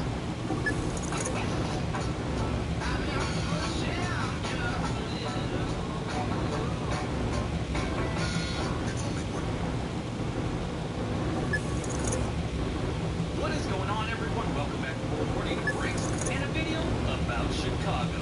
Chicago, Illinois is an amazing city. I go there every couple of years. Great people, great pizza, breathtaking skyline. The downside is, like most major cities, it has some places that should be avoided at all costs. In Chicago's case, probably a little more than other cities. Today we will look at the most dangerous neighborhoods in Chicago. If you live there, you probably already know where these places are. If you're from out of town, and let's say you're going to a Bears game or a White Sox game, this list may stop you from making a wrong turn that could endanger your life. A couple quick disclaimers. We're looking at the entire metro area, not just the city of Chicago. So if we talk about a suburb or some other place in the metro area, you know why we would do it. We are also going by the violent crime stats published by the FBI. We're not going by reputation, legend, or history. I promise locals will be in the comments section complaining about what they think should have been the most dangerous and why this place wasn't there and that place isn't that bad. We go by the stats. It takes about 15 seconds to make per nugget. So that means if I had to have everything made out of small furnaces, I need to make 15 at least 15 small furnaces. This video is really made for people not from Chicago. So if you're from Chicago, that's not what we call it. No, that's not what you call it. It's what the city and the map makers call it. Okay, let's see where you can raise the odds of an early demise in Chicago. Number 10, Chatham. Chatham is a neighborhood in Southside Chicago. I'll tell you right now, we're going to spend a lot of time in Southside Chicago. It's just got a bad reputation. There's a lot of bad stuff goes on there. Matter of fact, just last night in Chatham, a young man was shot a couple times by a guy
you'll kind of get an idea what's going on there. But that's what you can get. Number 9, South Shore, Chicago. South Shore, again, is on the south side of Chicago, but it's on Yeah, the south end of Chicago's was kind of scary, I'm not gonna lie. Of the Illinois-Indiana state line. They're not too far from Gary, Indiana, and I've actually seen people from Gary kind of blame Southside Chicago for all their problems. Come on, let's be real, Gary. You did it yourself. South Shore was once a really nice place to live in the Chicago area. And by looking at it and how close they are to the lake and everything like that, they really should be. If they put a little effort into it, maybe they could turn this place around. But right now, it kind of sucks, especially when it comes to violent crime. This is also where Larry Ellison and Kanye West were raised. They're both born in different places. Atlanta for Kanye West, New York City for Larry Ellison. If you don't know who he is the co-founder and was once the CEO of Oracle, but now I guess he's the chief technology officer. I don't know why that is, but anyway. South Shore has about 47,000 residents, and they have a 1 in 15 chance of becoming the victim of a crime while living there. Their total crime rate is 186% higher than the national average, and their violent crime rate, 506% higher than the national average. If you wanted to buy property here, this is really interesting. You can buy the typical 3 to 4 bedroom home here if they have them available. They have a lot of these buildings that have several apartments in them where you can get, like $415,000 for a 9-bedroom place. But just eyeballing South Shore, $350,000 is about what you're looking at to buy someplace that's okay with 3 or 4 bedrooms to bath. Like most of Chicago, this place has brick buildings, which is really good for drive-by season. No one likes to catch a bullet while you're watching Jeopardy. Number 8, Riverdale. Riverdale, again, on the south side of Chicago. This isn't as much a neighborhood as it is a bunch of projects and a water treatment plant. They do have some areas over here that are pretty run down, so it'll be kind of obvious that this is not a good place to be. The only one that should be really good here are police, residents, and parole officers. The population of Riverdale is about 7,300 people, and they all have a 1 in 15 chance of becoming the victim of crime while living here, or visiting, or just hanging out, driving by, whatever. The total crime rate here is 178% higher than the national average. Their violent crime, 546% higher than the national average. There's never much for sale here because, like I said, mostly it is housing projects. But right now, there's a nice looking place for $120,000. 6 bedrooms, 3 baths. It's not the best thing, but it looks like it's okay. Riverdale got its name because it's got the Calumet River going right through or on its border. I read one article where a cop, I guess the guy was a cop, said this is a great place if you like to go city kayaking and finding bodies. That was kind of messed up. Okay. Sure, Mazda, we're excited. Why you You know what I think they should do? I think they should make this like a 100 nugget storage system. Here's why. Let's take a look at the container. I think they should have like a top where it goes in and the bottom piece where it comes out. Because look at this. There's so much space inside this silo. And we've seen how small conduits are that carry electricity through these platforms. This could be turned into something. This is just useless space. Number 7, West Englewood, Chicago. Now, West Englewood is just right next to Englewood, and most people just refer to this whole area as Englewood, but they are definitely separate. This is one of those neighborhoods that most people don't want to live here, and it kind of shows. You look at any block, and it's like 2 or 3 houses, at least, are boarded up, or there's a couple of vacant lots where there used to be houses, now they've torn it down. It's just one of those places. And it's a freaking dangerous place to live. They have just over 30,000 residents, and they all have a 1 in 12 chance of being the victim of crime while living here. Their total crime rate is 261% higher than the national average, and their violent crime rate is 585% higher than the national average. Like I said, this is not a good place to live. Tried to see if anyone famous was from here. Nothing's listed, so either no one is famous that moved here, or they're not admitting it. Looking at the homes here, if you wanted to buy something here, you can get a 3-bedroom place for about $130,000. It's gonna need some work, but that's about where the livable places start. What's really nice about this place is you can buy vacant lots for like 20 and 30 grand. You can buy a couple lots and just hope the neighborhood turns around before you like die of old age or something. Number 6, Grand Crossing. Technically, this neighborhood is called Greater Grand Crossing. Back in the late 1800s, it was called Cornell, and it was mostly a neighborhood of Irish and Scottish people that worked on the rail. Most people just call it Grand Crossing. It is right above Chatham and just to the west of South Shore. Right in the middle of all the excitement of the South Side. This is another place that's got a lot of scary-looking alleys, boarded-up buildings, and vacant lots. Grand Crossing has 32,000 residents, and they all have a 1 in 13 chance of becoming the victim of a crime while living here. Their overall crime Hey, look, rubber. crime rate is 229% higher than the national average. Violent crime rate is 606% higher than the national average. How do you get that high? The good news is you can find livable homes here for about 200,000. In between 200 and 300,000 is what you're looking at. This is another place where you might be able to get a vacant lot for about 35, 40,000. Number 5, North Lawndale. Alright, finally we're not on the south side. North Lawndale is in between Cicero to the west and the Loop, which is to the east. Well, there's near west side in between them, but it's to their east. North Lawndale actually was part of Cicero back in the late 1800s. Back then, it was mostly a Czech neighborhood. These days, North Lawndale has a mix of just about everyone, and there's 35,000 of that mix of people, and you have a 1 in 11 chance of being the victim of a crime here. The total crime rate, or the overall crime rate, is 300% above the national average, and their violent crime rate, 642% higher than the national average. That's brutal. This is another one of those places where you can buy those buildings that have different apartments in them. You can buy one of those for around $350,000 to $450,000 in that neighborhood. But to get a normal house here, you're looking at just a little over $200,000. It's not going to be the best, but it's a house. Number 4, Inglewood. Back to the south side we go with Inglewood. Inglewood, in case you don't know, is just east of West Inglewood. Funny how that works out. This, again, just like West Inglewood, is one of those places that has a lot of boarded-up houses and vacant lots. Definitely, You know, so you basically hear a sus people environment. just abandon their houses by the dozens. They had some very interesting residents over the years. They had Bernie Mac. He lived here for quite a while when he was a kid. Jennifer Hudson, singer who was on American Idol, and a bunch of other things since then. I actually think she's the most successful person to ever come out of American Idol. Oh, also, H.H. Holmes lived here for a while. If you don't know who he is, he was an American serial killer and con man. He had a thing they called the Murder Castle at the corner of Oh yeah, I remember where he'd literally West torture his 63rd victims Street, to death. times in Chicago. Not much has changed because there's still a good chance you get killed in Inglewood. There's around 26,000 residents in Inglewood, and they all have about a 1 in 12 chance of being the victim of a crime. Their overall crime is 254% higher than the national average, and violent crime is 648% higher than the national average. You can find abandoned homes and vacant lots here for around 70,000, maybe even as low as 29,000. I saw one. But if you want to get a home, you're looking at 250,000 on up. Number 3, East Garfield Park, Chicago, Illinois. Getting out the south side again, we have East Garfield Park, which is Garfield. just north of North Lawndale. This is considered west side Chicago. This is where basketball great Isaiah Thomas spent his childhood. If you've been following along on this channel and making lists of places to never go, visit, live, whatever, this should go on that list. I'll tell you why. They have a little over 20,000 residents living here, and they all have a 1 in 11 chance of being the victim of a crime.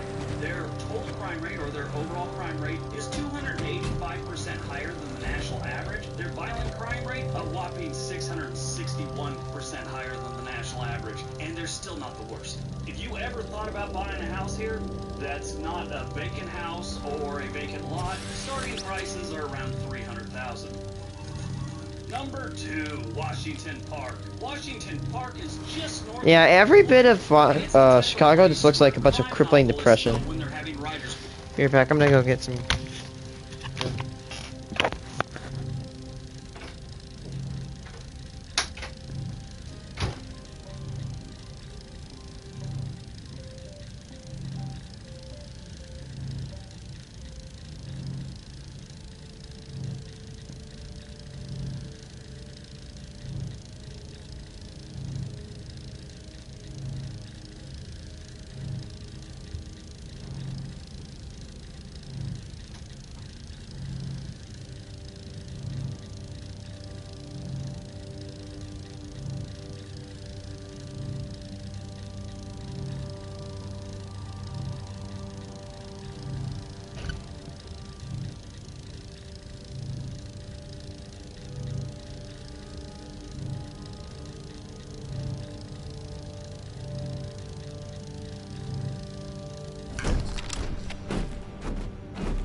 is the last bit I have.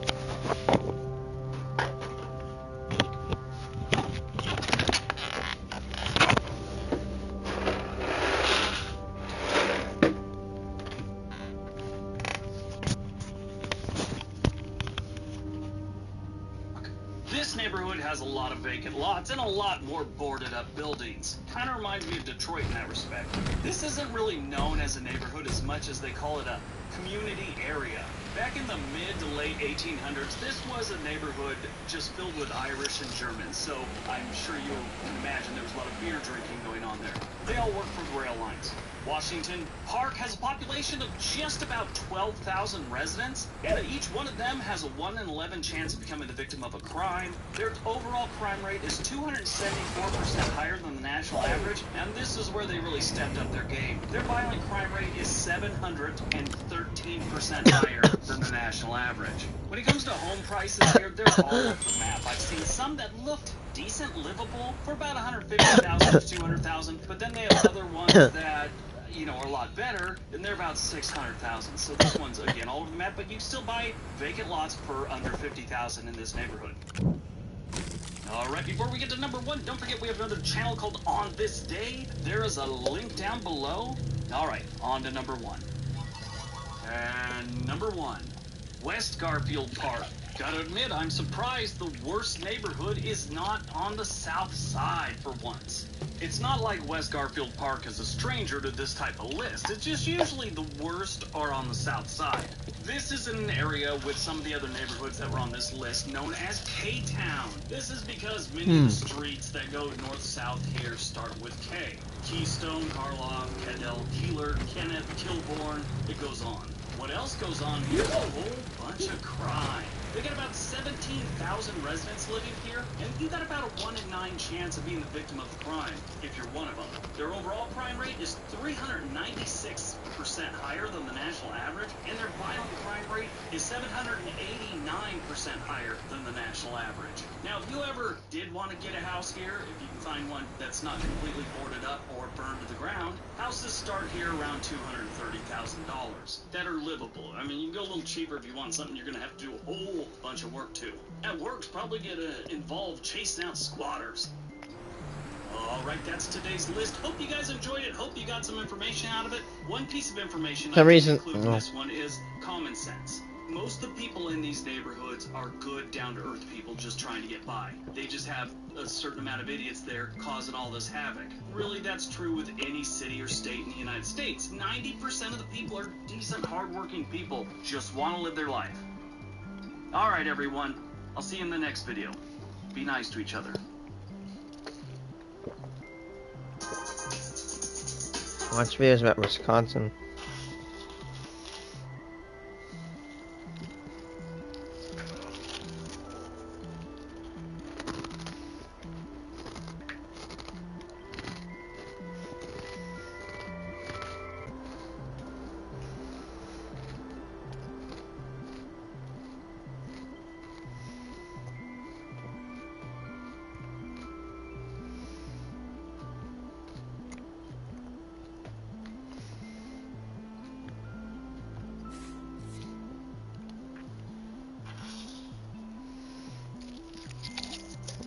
Up here worth epidemic.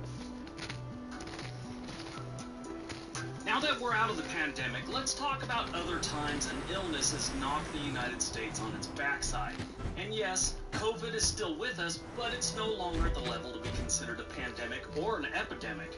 Here's the definition of epidemic. An epidemic is defined as a widespread occurrence of an infectious disease in a community at a particular time. Pandemic is the same thing, but it has to include an entire country or the world. It's how COVID became a pandemic. The United States, like most countries, have had an epidemic in their history. Some have been barely noticeable, while others have really done some damage to the United States. What we're looking at today is the worst epidemics in U.S. history. Now, we're doing this list by dates and not by, like, the body count or something. In the early days, they really didn't have quality data, so we'll just list them by their date. Gotta get into it. Let's take a look. Number 10, smallpox, 1633 to 1634. Now, smallpox had been around for a very long time. More. It's a variola virus. They have evidence that it wiped out I know entire epidemics like societies AIDS, in flu, ancient Egypt, the Vikings, swine it's flu, been everywhere SARS. on the planet. And in the 1600s, it pretty much did a number on the United States. Now, here's an interesting fact I learned about it. When they first found out about Polio. vaccinating against this, it was a Buddhist monk. Noticed that people that had been infected and survived could help the people that were getting it, and they wouldn't get reinfected. So they would take samples from other people that were infected and blow it into people's noses, of all things, as an inoculation. And it worked. Back then, about 30% of the people that got smallpox would die within the first 2 weeks. The inoculation had gotten them down to about 3%, they figure. Now, the first recorded cases of smallpox in the United States was back in 1633. They're not sure how many people it killed, but they know it moved on to the Native American population and basically ravaged their population. Well, it went away. Then a British sailor disembarking the HMS Seahorse brought smallpox to Boston in 1721, causing more than 6,000 cases. At the time, Boston only had a population of about 11,000. They have 850 confirmed deaths from smallpox back then. Now, it has just destroyed parts of the world at different times. During the 18th century, the disease killed an estimated 400,000 Europeans each year, including 5 reigning monarchs. It was also responsible for about a third of all blindness. In 1770, Edward Jenner developed a vaccine from cowpox, which helped the body become immune to smallpox without causing the disease. After a large vaccination initiative in 1972, smallpox is gone from the U.S. and the vaccines are no longer needed. Piece of advice, if you want to look up smallpox and you've never seen what it looks like, don't. I'll warn you right now, it's disturbing. If you're someone that's not squeamish, go ahead. Number 9, yellow fever. Yellow fever's been around since forever. They're really not sure when it first showed up, but the first definitive outbreak of yellow fever in the New World was in 1647 on the island of Barbados. Now, it goes by different names. It's also called the yellow plague or yellow jacket. And it is spread by infected mosquitoes. They found when they control mosquitoes, the disease goes away or at least is manageable. The 1793 epidemic was brutal. Refugees fleeing the yellow fever epidemic in the Caribbean islands sailed to Philadelphia, carrying the virus with them. Yellow fever killed an estimated 5,000 people in Philadelphia.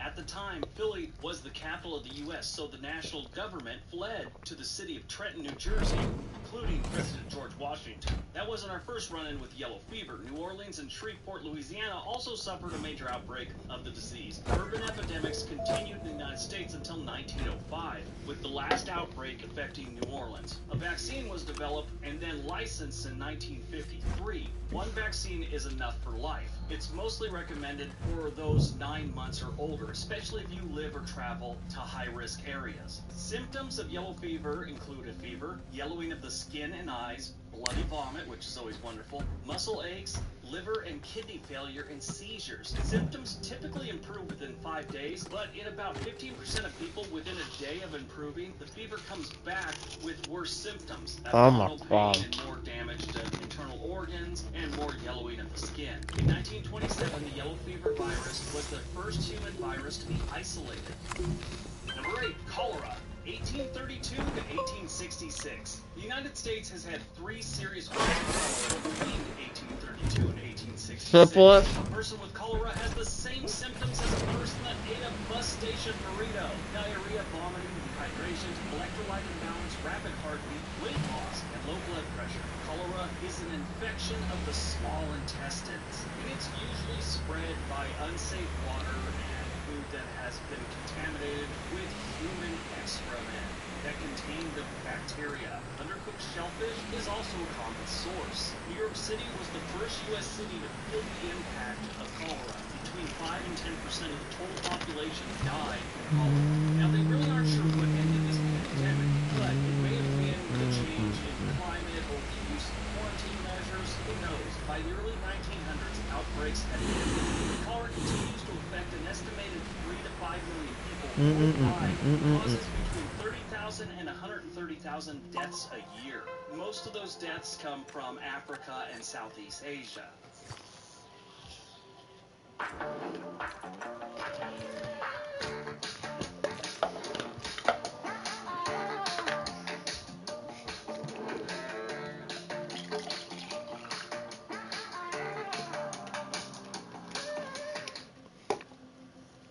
The new iPhone 14 Pro, it's amazing. And you'll get our best deal.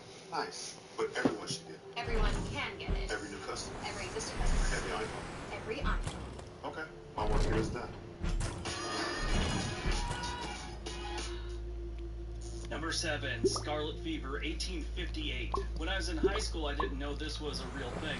I had a really good friend that just dated redhead girls, and we said he had scarlet fever. But common symptoms are red rashes that start on the face or neck and spread onto the arms, the trunk and legs, strawberry tongue, and a flushed face. Other symptoms include a very high fever, sore throat, difficulty swallowing, enlarged glands in the neck, and uncontrolled vomiting. Adam's apple. In the United States in 1858, it was pretty much all over the United States. It is treatable with antibiotics. Long-term complications as a result of scarlet fever include kidney disease, heart disease, and arthritis. They're not sure when it started, but they know that Greek physicians recorded cases of it back in 400 BC. There was a test invented for this in 1924, known as the Dick test, to identify those susceptible to scarlet fever. It was invented by George F. Dick and Gladys Dick. Number 6, H1N1 flu, 1918. This is commonly known as the swine flu. It is a type of influenza A virus and is My mom told me when she got swine flu, she wanted to die. I've heard that this is bad. Oh yeah, swine flu. Here's a fun fact. Most people believe you can get swine flu from eating pork. That is false. The 1918 outbreak was called the Spanish flu. It was thought it actually came from Spain. It is estimated that 500 million people, or one-third of the world's population, became infected with the virus. The number of deaths was estimated to be at least 50 million worldwide, with about 675,000 occurring in the United States. After World War I, cases of the flu slowly declined. Were effective cures. One of that was drinking coal oil. Today, treatments include bed rest fluids and antiviral medication. The virus strains mutate every year, making it important to get your yearly flu vaccine to decrease the risk. Now, there's a lot of opinions on this one, vote.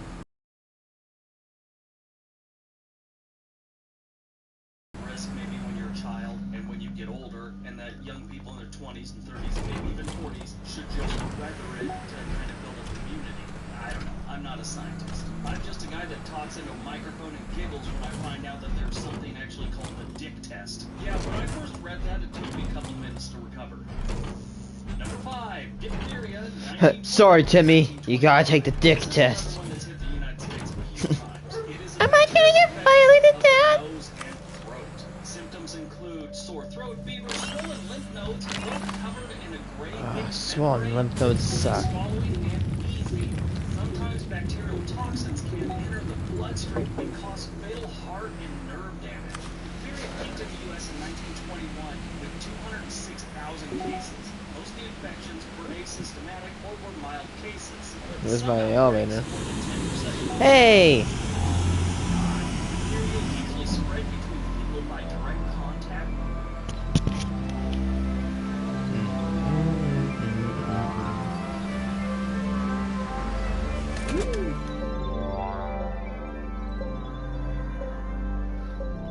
This time. Hey, I remember you.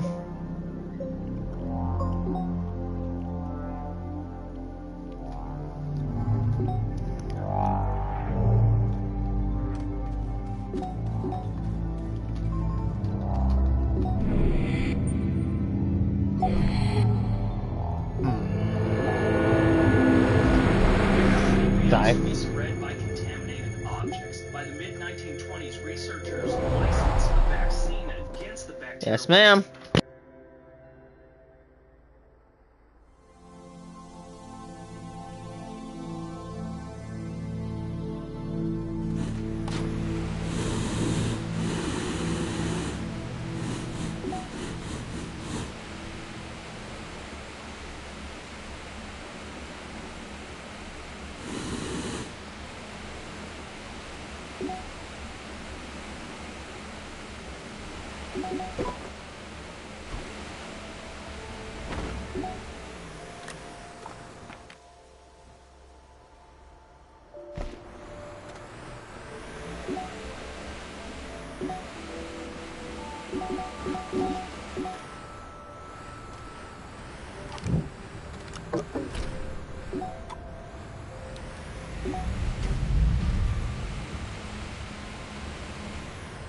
Viral I'm messing. infection that Yeah. causes nerve damage, Polio, man. and cold paralysis.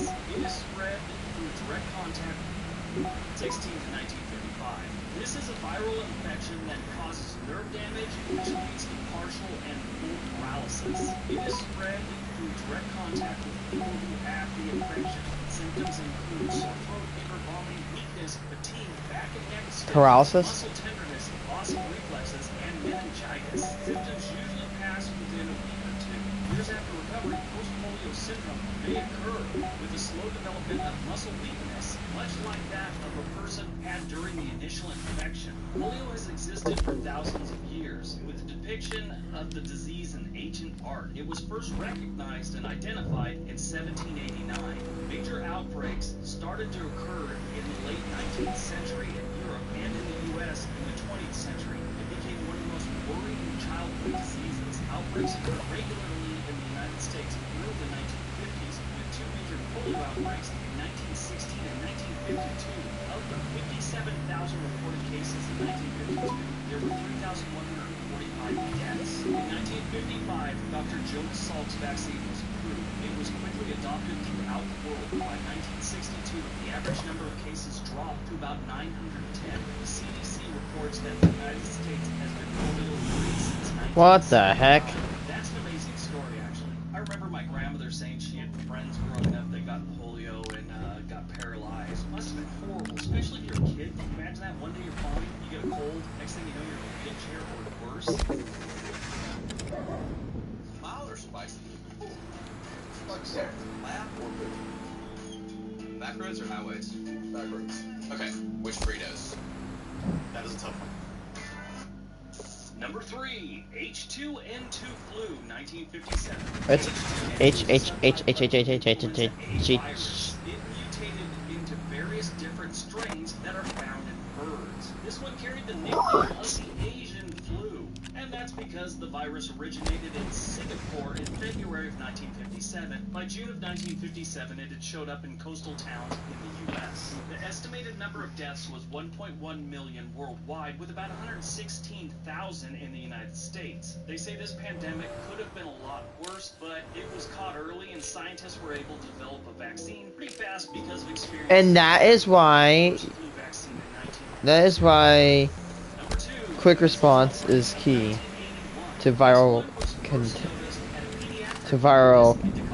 containment. It came from a 12-year-old boy who was vaccinated against measles at 11 and a half months old. He was at the office to check on a rash he'd had for about 2 days. He'd also been coughing vigorously. 7 secondary cases of measles occurred due to the exposure. 4 children had transient contact with the 12-year-old boy as he entered and exited the doctor's office. So they actually tracked this one down to a specific time and place. The risk of measles for unvaccinated infants was 80%. The outbreak proved that when airborne, the measles virus can survive at least 1 hour. Also, studies showed that droplet nuclei generated in the examining room used by the boy dispersed throughout the entire office. The virus caused fever, runny nose, cough, red eyes, sore throat, and later a rash that spread to the whole body. Back in the day, almost every single child got measles. In the second half of the 20th century, most cases were due to inadequate vaccination coverage. Doctors eventually began to recommend a second vaccine for everyone, and since then, each year, there have typically been fewer than 1,000 cases, even though 2019 was a little bit weird. They had more than that. Bonus pandemic. Alright, we're getting a bonus one here. COVID. This one's a little strange. It's Typhoid Mary, 1906 to 1907. It's also known as typhoid fever. This was basically spread by one person, Mary Mallon, also known as Typhoid Mary. She spread the bacterial infection to about 122 New Yorkers during her time as a cook on an estate and in the hospital. Only about 5 of the 122 New Yorkers who contracted the illness from Mary Mallon died. Now, they recognized that she was... It's either a lot of Astroneer. symptoms, and they basically not to work I'm scared. I almost thought I died. Eventually, they had gotten sick of dealing with her, and they forcibly put her in quarantine for the last 20 years of her life on North Brother Island in New York. If you're looking for it, it's right there by Rikers Island and the East River, basically. It used to be a privately owned island, but in 2007 it was purchased by the federal government, and it's just abandoned. It's there for birds now. All right, before we get to number one, don't forget we have another channel called On This Day. There will be a link down below. All right, on to number one. And number one, H1N1 flu 2009. The H1N1 flu. Nice. I have a railroad connecting In the spring of 2009, the H1N1 3 Astroneer fields. Oh, it's either it's either the astronomy is actually rare, or it's on the ceiling and I'm a dumbass. I can't find it. Cause like, Over 60 years old had antibodies against the virus, likely through exposure to an older H1N1 virus earlier in their lives. At the time, the existing seasonal flu vaccine offered little protection against the new H1N1 2009 virus. While the new vaccine was being made, it was not available in large quantities until later in November after the second wave in the U.S. From April 2009 to April 2010, the CDC estimates there were 60 billion cases, 274,000 hospitalizations, and 12,469 deaths in the U.S. from the swine flu. Globally, 80% of the outbreaks and deaths were estimated to have occurred in people younger than 65 years old. In December 2009, H1N1 vaccine whoa. Whoa! continues to circulate as a seasonal flu, but causes fewer deaths and hospitalizations. Influenza strains mutate. We got a good one. I repeat, we have a good one.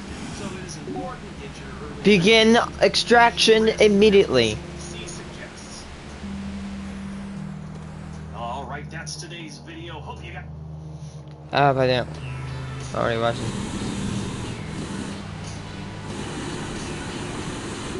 I want baby furnaces and other materials like hydrogen. I want hydrogen and baby furnaces, so I'm gonna attempt to extract ammonium. Your puppy depends on you, and you can depend on Blue for the nutrition growing pup speed. All Blue puppy foods start with real meat and are made with the ingredients puppies need to grow up healthy and strong. Help give your new best friend a healthy start with Blue Buffalo.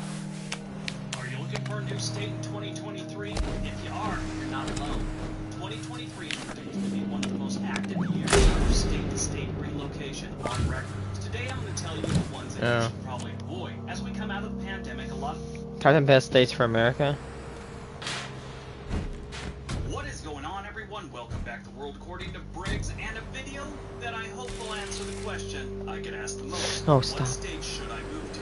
I get that question every single day, sometimes several times a day via email or in the comments section of a video. I even get asked that on my other channel that has nothing to do with relocating or geography or anything like that. As the pandemic starts to fade for, I don't know, like the third time, people start to move. There are a million and one reasons people switch states. Most of the time it has to do with work or family, right. not making enough money someplace, or they want to move to be near family or actually start a family. Those are the most common reasons I get asked, what state should I move to? Today's video is my opinion based on things that I've learned over the last year. So if you're looking for some hardcore stat video, this ain't it. However, I will be referencing different stats to support why I feel this is a good option, and for who. Who should be moving to this place? Now, since I said this is my opinion...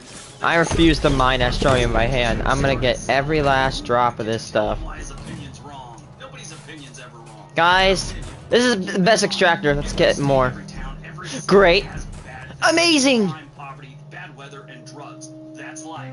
No- For real. How much is this gonna extract?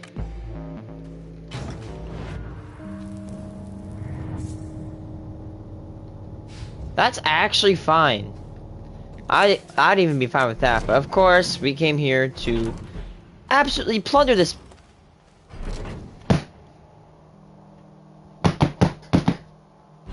Oh my god. Can we get 3? Get 3 up on this. Oh! There's 3 of them. Can we... Now, here's where the good part gets into play. can we just squeeze them so close together? Yeah. Give me a second.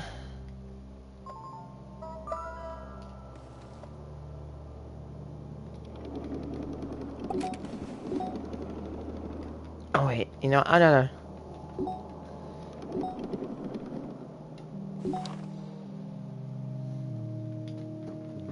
That's a lot of extractors.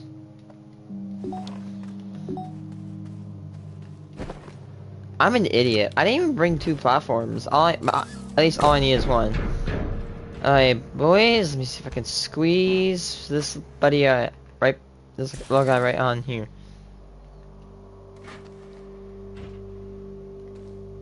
I would destroy that. Alright. So now we just need to squeeze. Squeeze. Perfect. Actually, it's...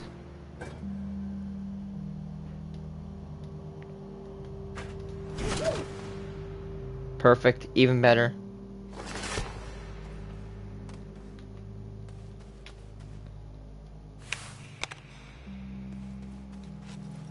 That one's connected to that one.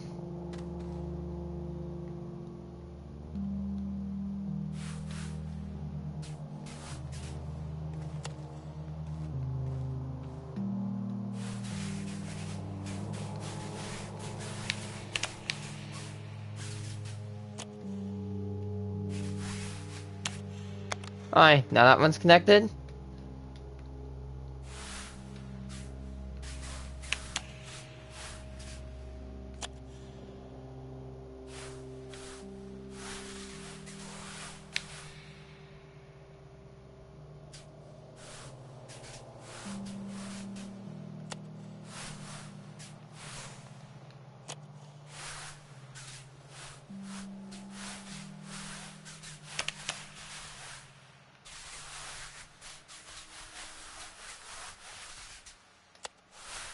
Give me... Hey. Got it, okay.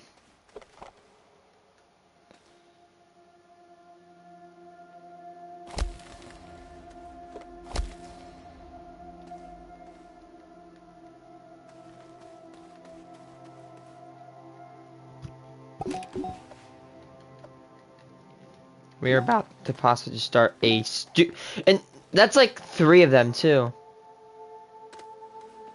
3 100%. Really? Oh, okay. I have to get past this node. Dude, got 3 of them, and we're about to start it. We're gonna. I'm contemplating. We gotta build a separate train just for Astronium. Oh, come on. You cool? Yep, we're cool.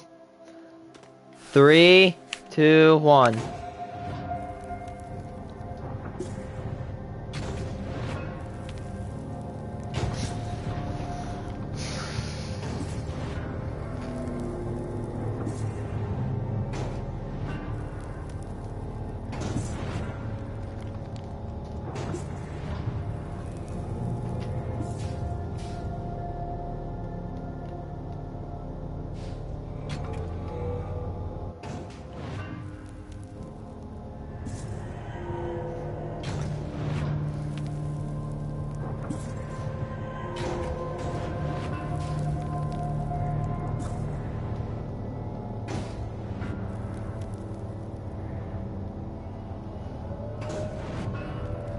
Zero, 1.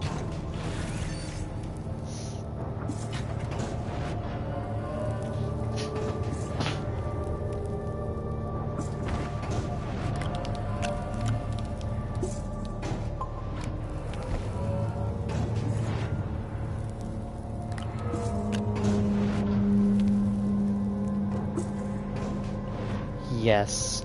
Yes.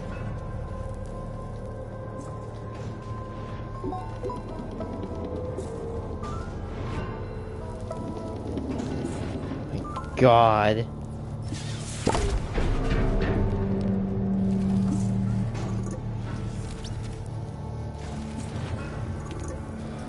That is a stupid ass amount of Astronium I'm about to get.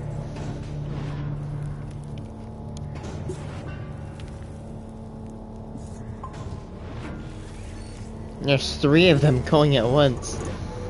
I'm already up to 4 Astronium.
And there, Astronium.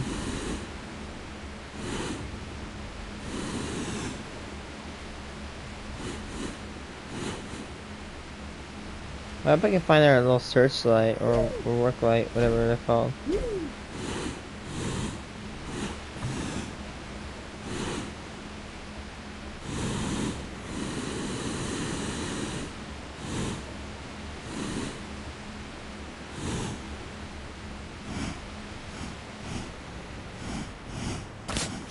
Holy shit! Oh my god! I almost died to that! Ugh! Being a dumbass. I'm not even looking. I could've just died right there. That scared the shit out of me. There's a poison plant. Found another one! Let's go! Are these broken furnace? No, they're not. I don't know what these are. Actually, I think they're broken pieces of that thing right there. Dude, I never find baby furnaces here. Oh wow, that's surprising.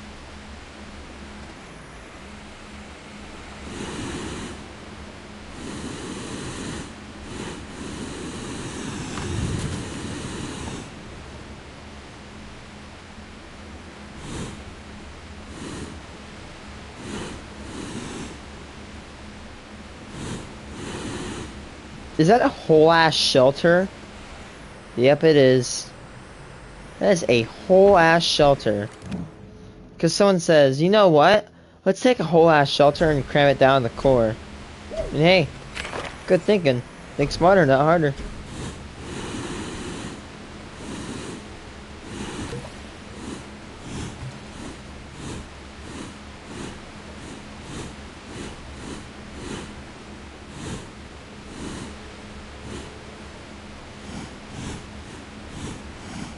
Like there's a big astronium deposit and it's on the ceiling.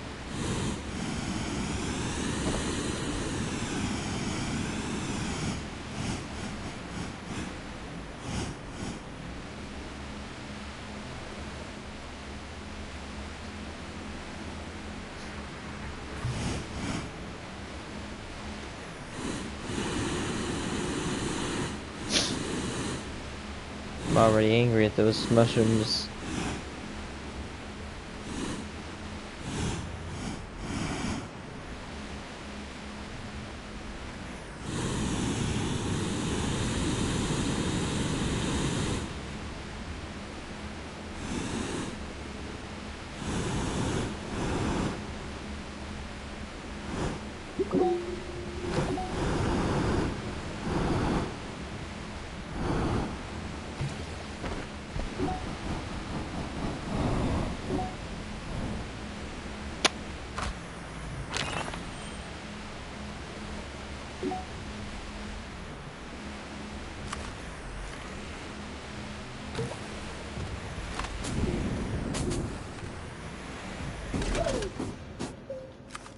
Oh crap, that's a lot right there.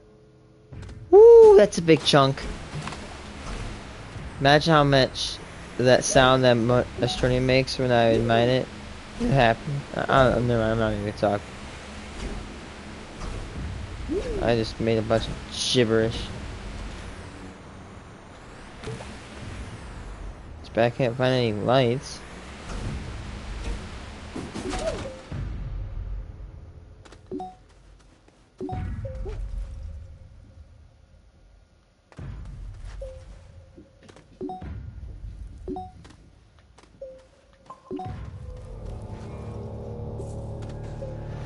My God. It's already generated 22. Oh boy. I think right now that one tank is on borrowed time. Here's what's gonna happen. I'm gonna go up. It's pretty cheap.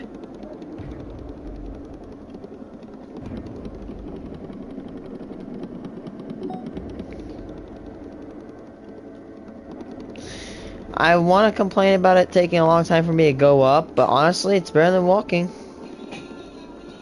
No, don't.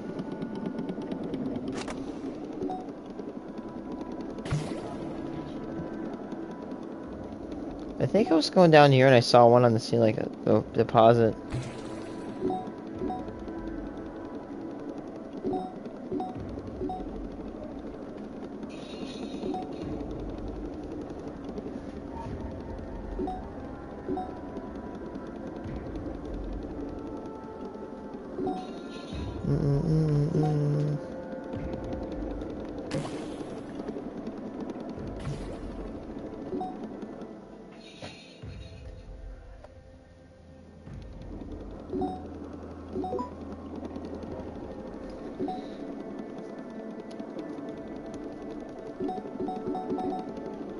What the heck? Yeah, right. I think he also trained Astronium for chips. Yeah, you can exchange them for chips.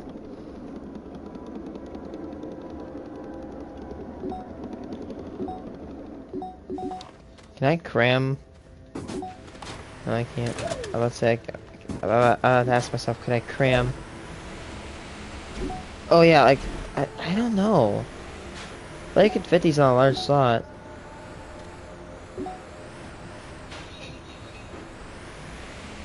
Sky, stop.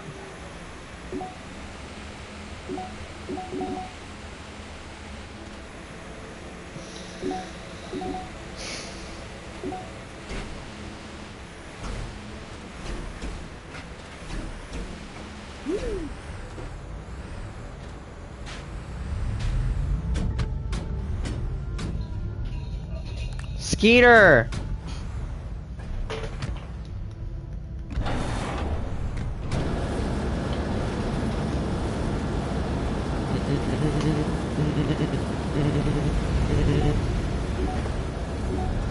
An extra battery.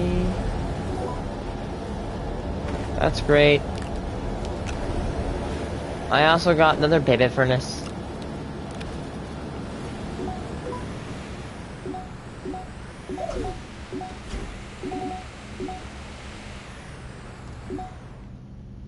Oh, I thought that was a junk rover. I'm like, hey, look, a junk rover. What the hell? Where did this come from? Well, I don't know why that thing was there. By the way, I think what happened, all these items I'm finding right now, they actually fell through the earth.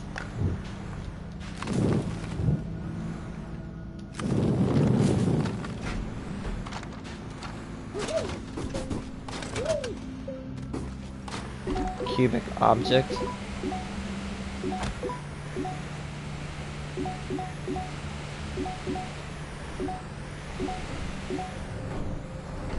Oh, it's full. Yeah, I keep forgetting that you can actually use a storage cell like that to store scrap in.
The hell did this thing come from?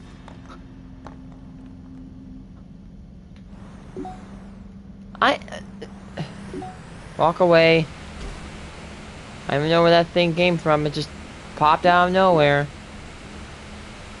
Literally not joking. Oh, you can go die, you know what I mean?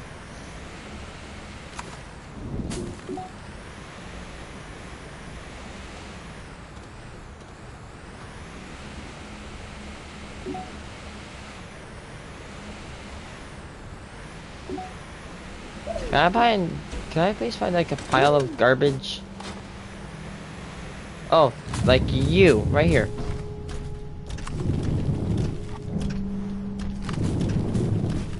Broken tether, broken foot, and a broken generator. Wait, it's actually a pretty good platform. Look, the platform is intact. That's pretty nice.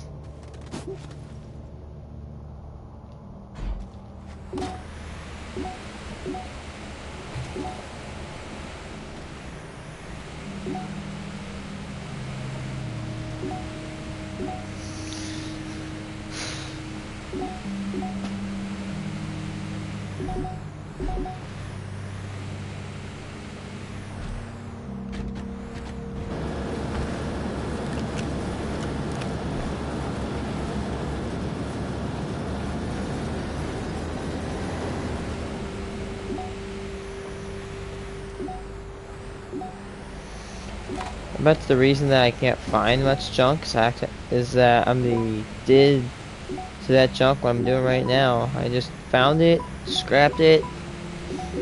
You know the rest. The rest is history.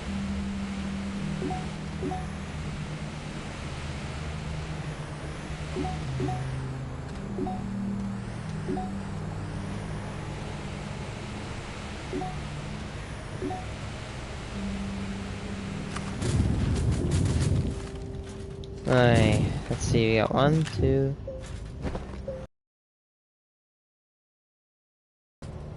Usually there's usually up to 5 things you can turn. It's like the little scrap bucket. That's what I'm doing right now. These generators are extremely good for scrap. They'll give you 3 scrap per generator. And it doesn't sound like much, but like most other things don't give above like 1 or 2. So if I were you, one of my biggest recommendations, sorry if I get, one of my biggest recommendations for Astroneer players is definitely start using the generator, like start scavenging for these generators, maybe even pack them up and then scrap them down. These generators are just worth it.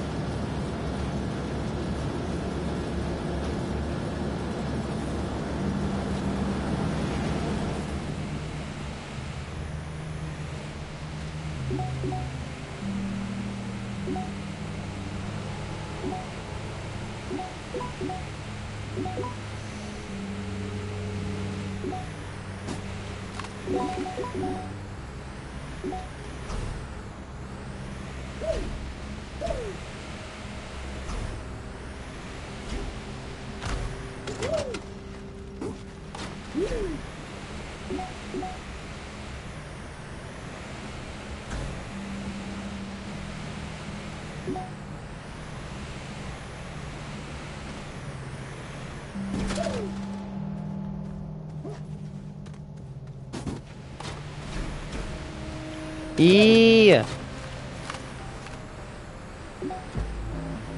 Not going out any further. Not because I'm scared of getting lost, because I don't want to have to suffer bringing... Oh, look, there's... I got lost here once, you can tell, because I just mindlessly dug towards an area. Wonder when I got lost. Probably died there because... Well, there's no tethers around, and I don't remember this part of the cave that often.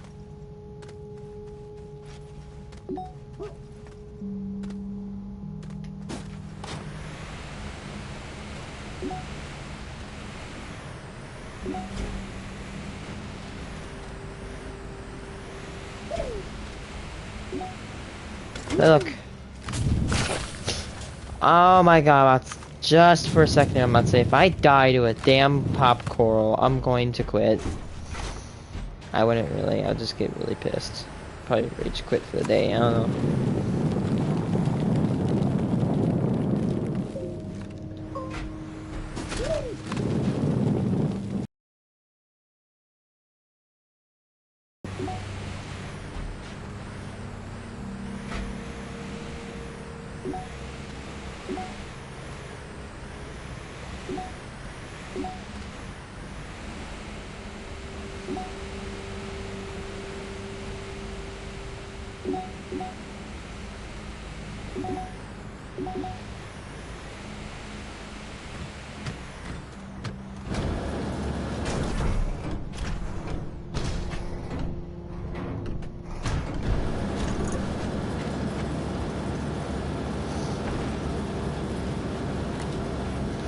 Oh yes, these things. Everybody uses them. In my opinion, they're just great for scrapping them down. No, I'm not that dumb, by the way.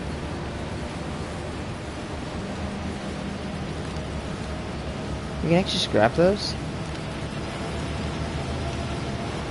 Bruh.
Oh, whatever. Damn this one too.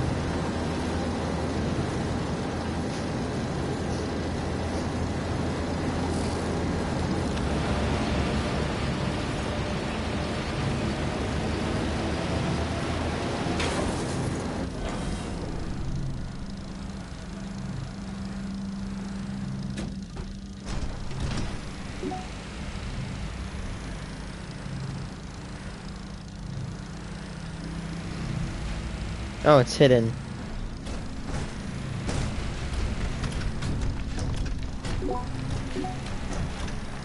No. Make us titanite? Nope.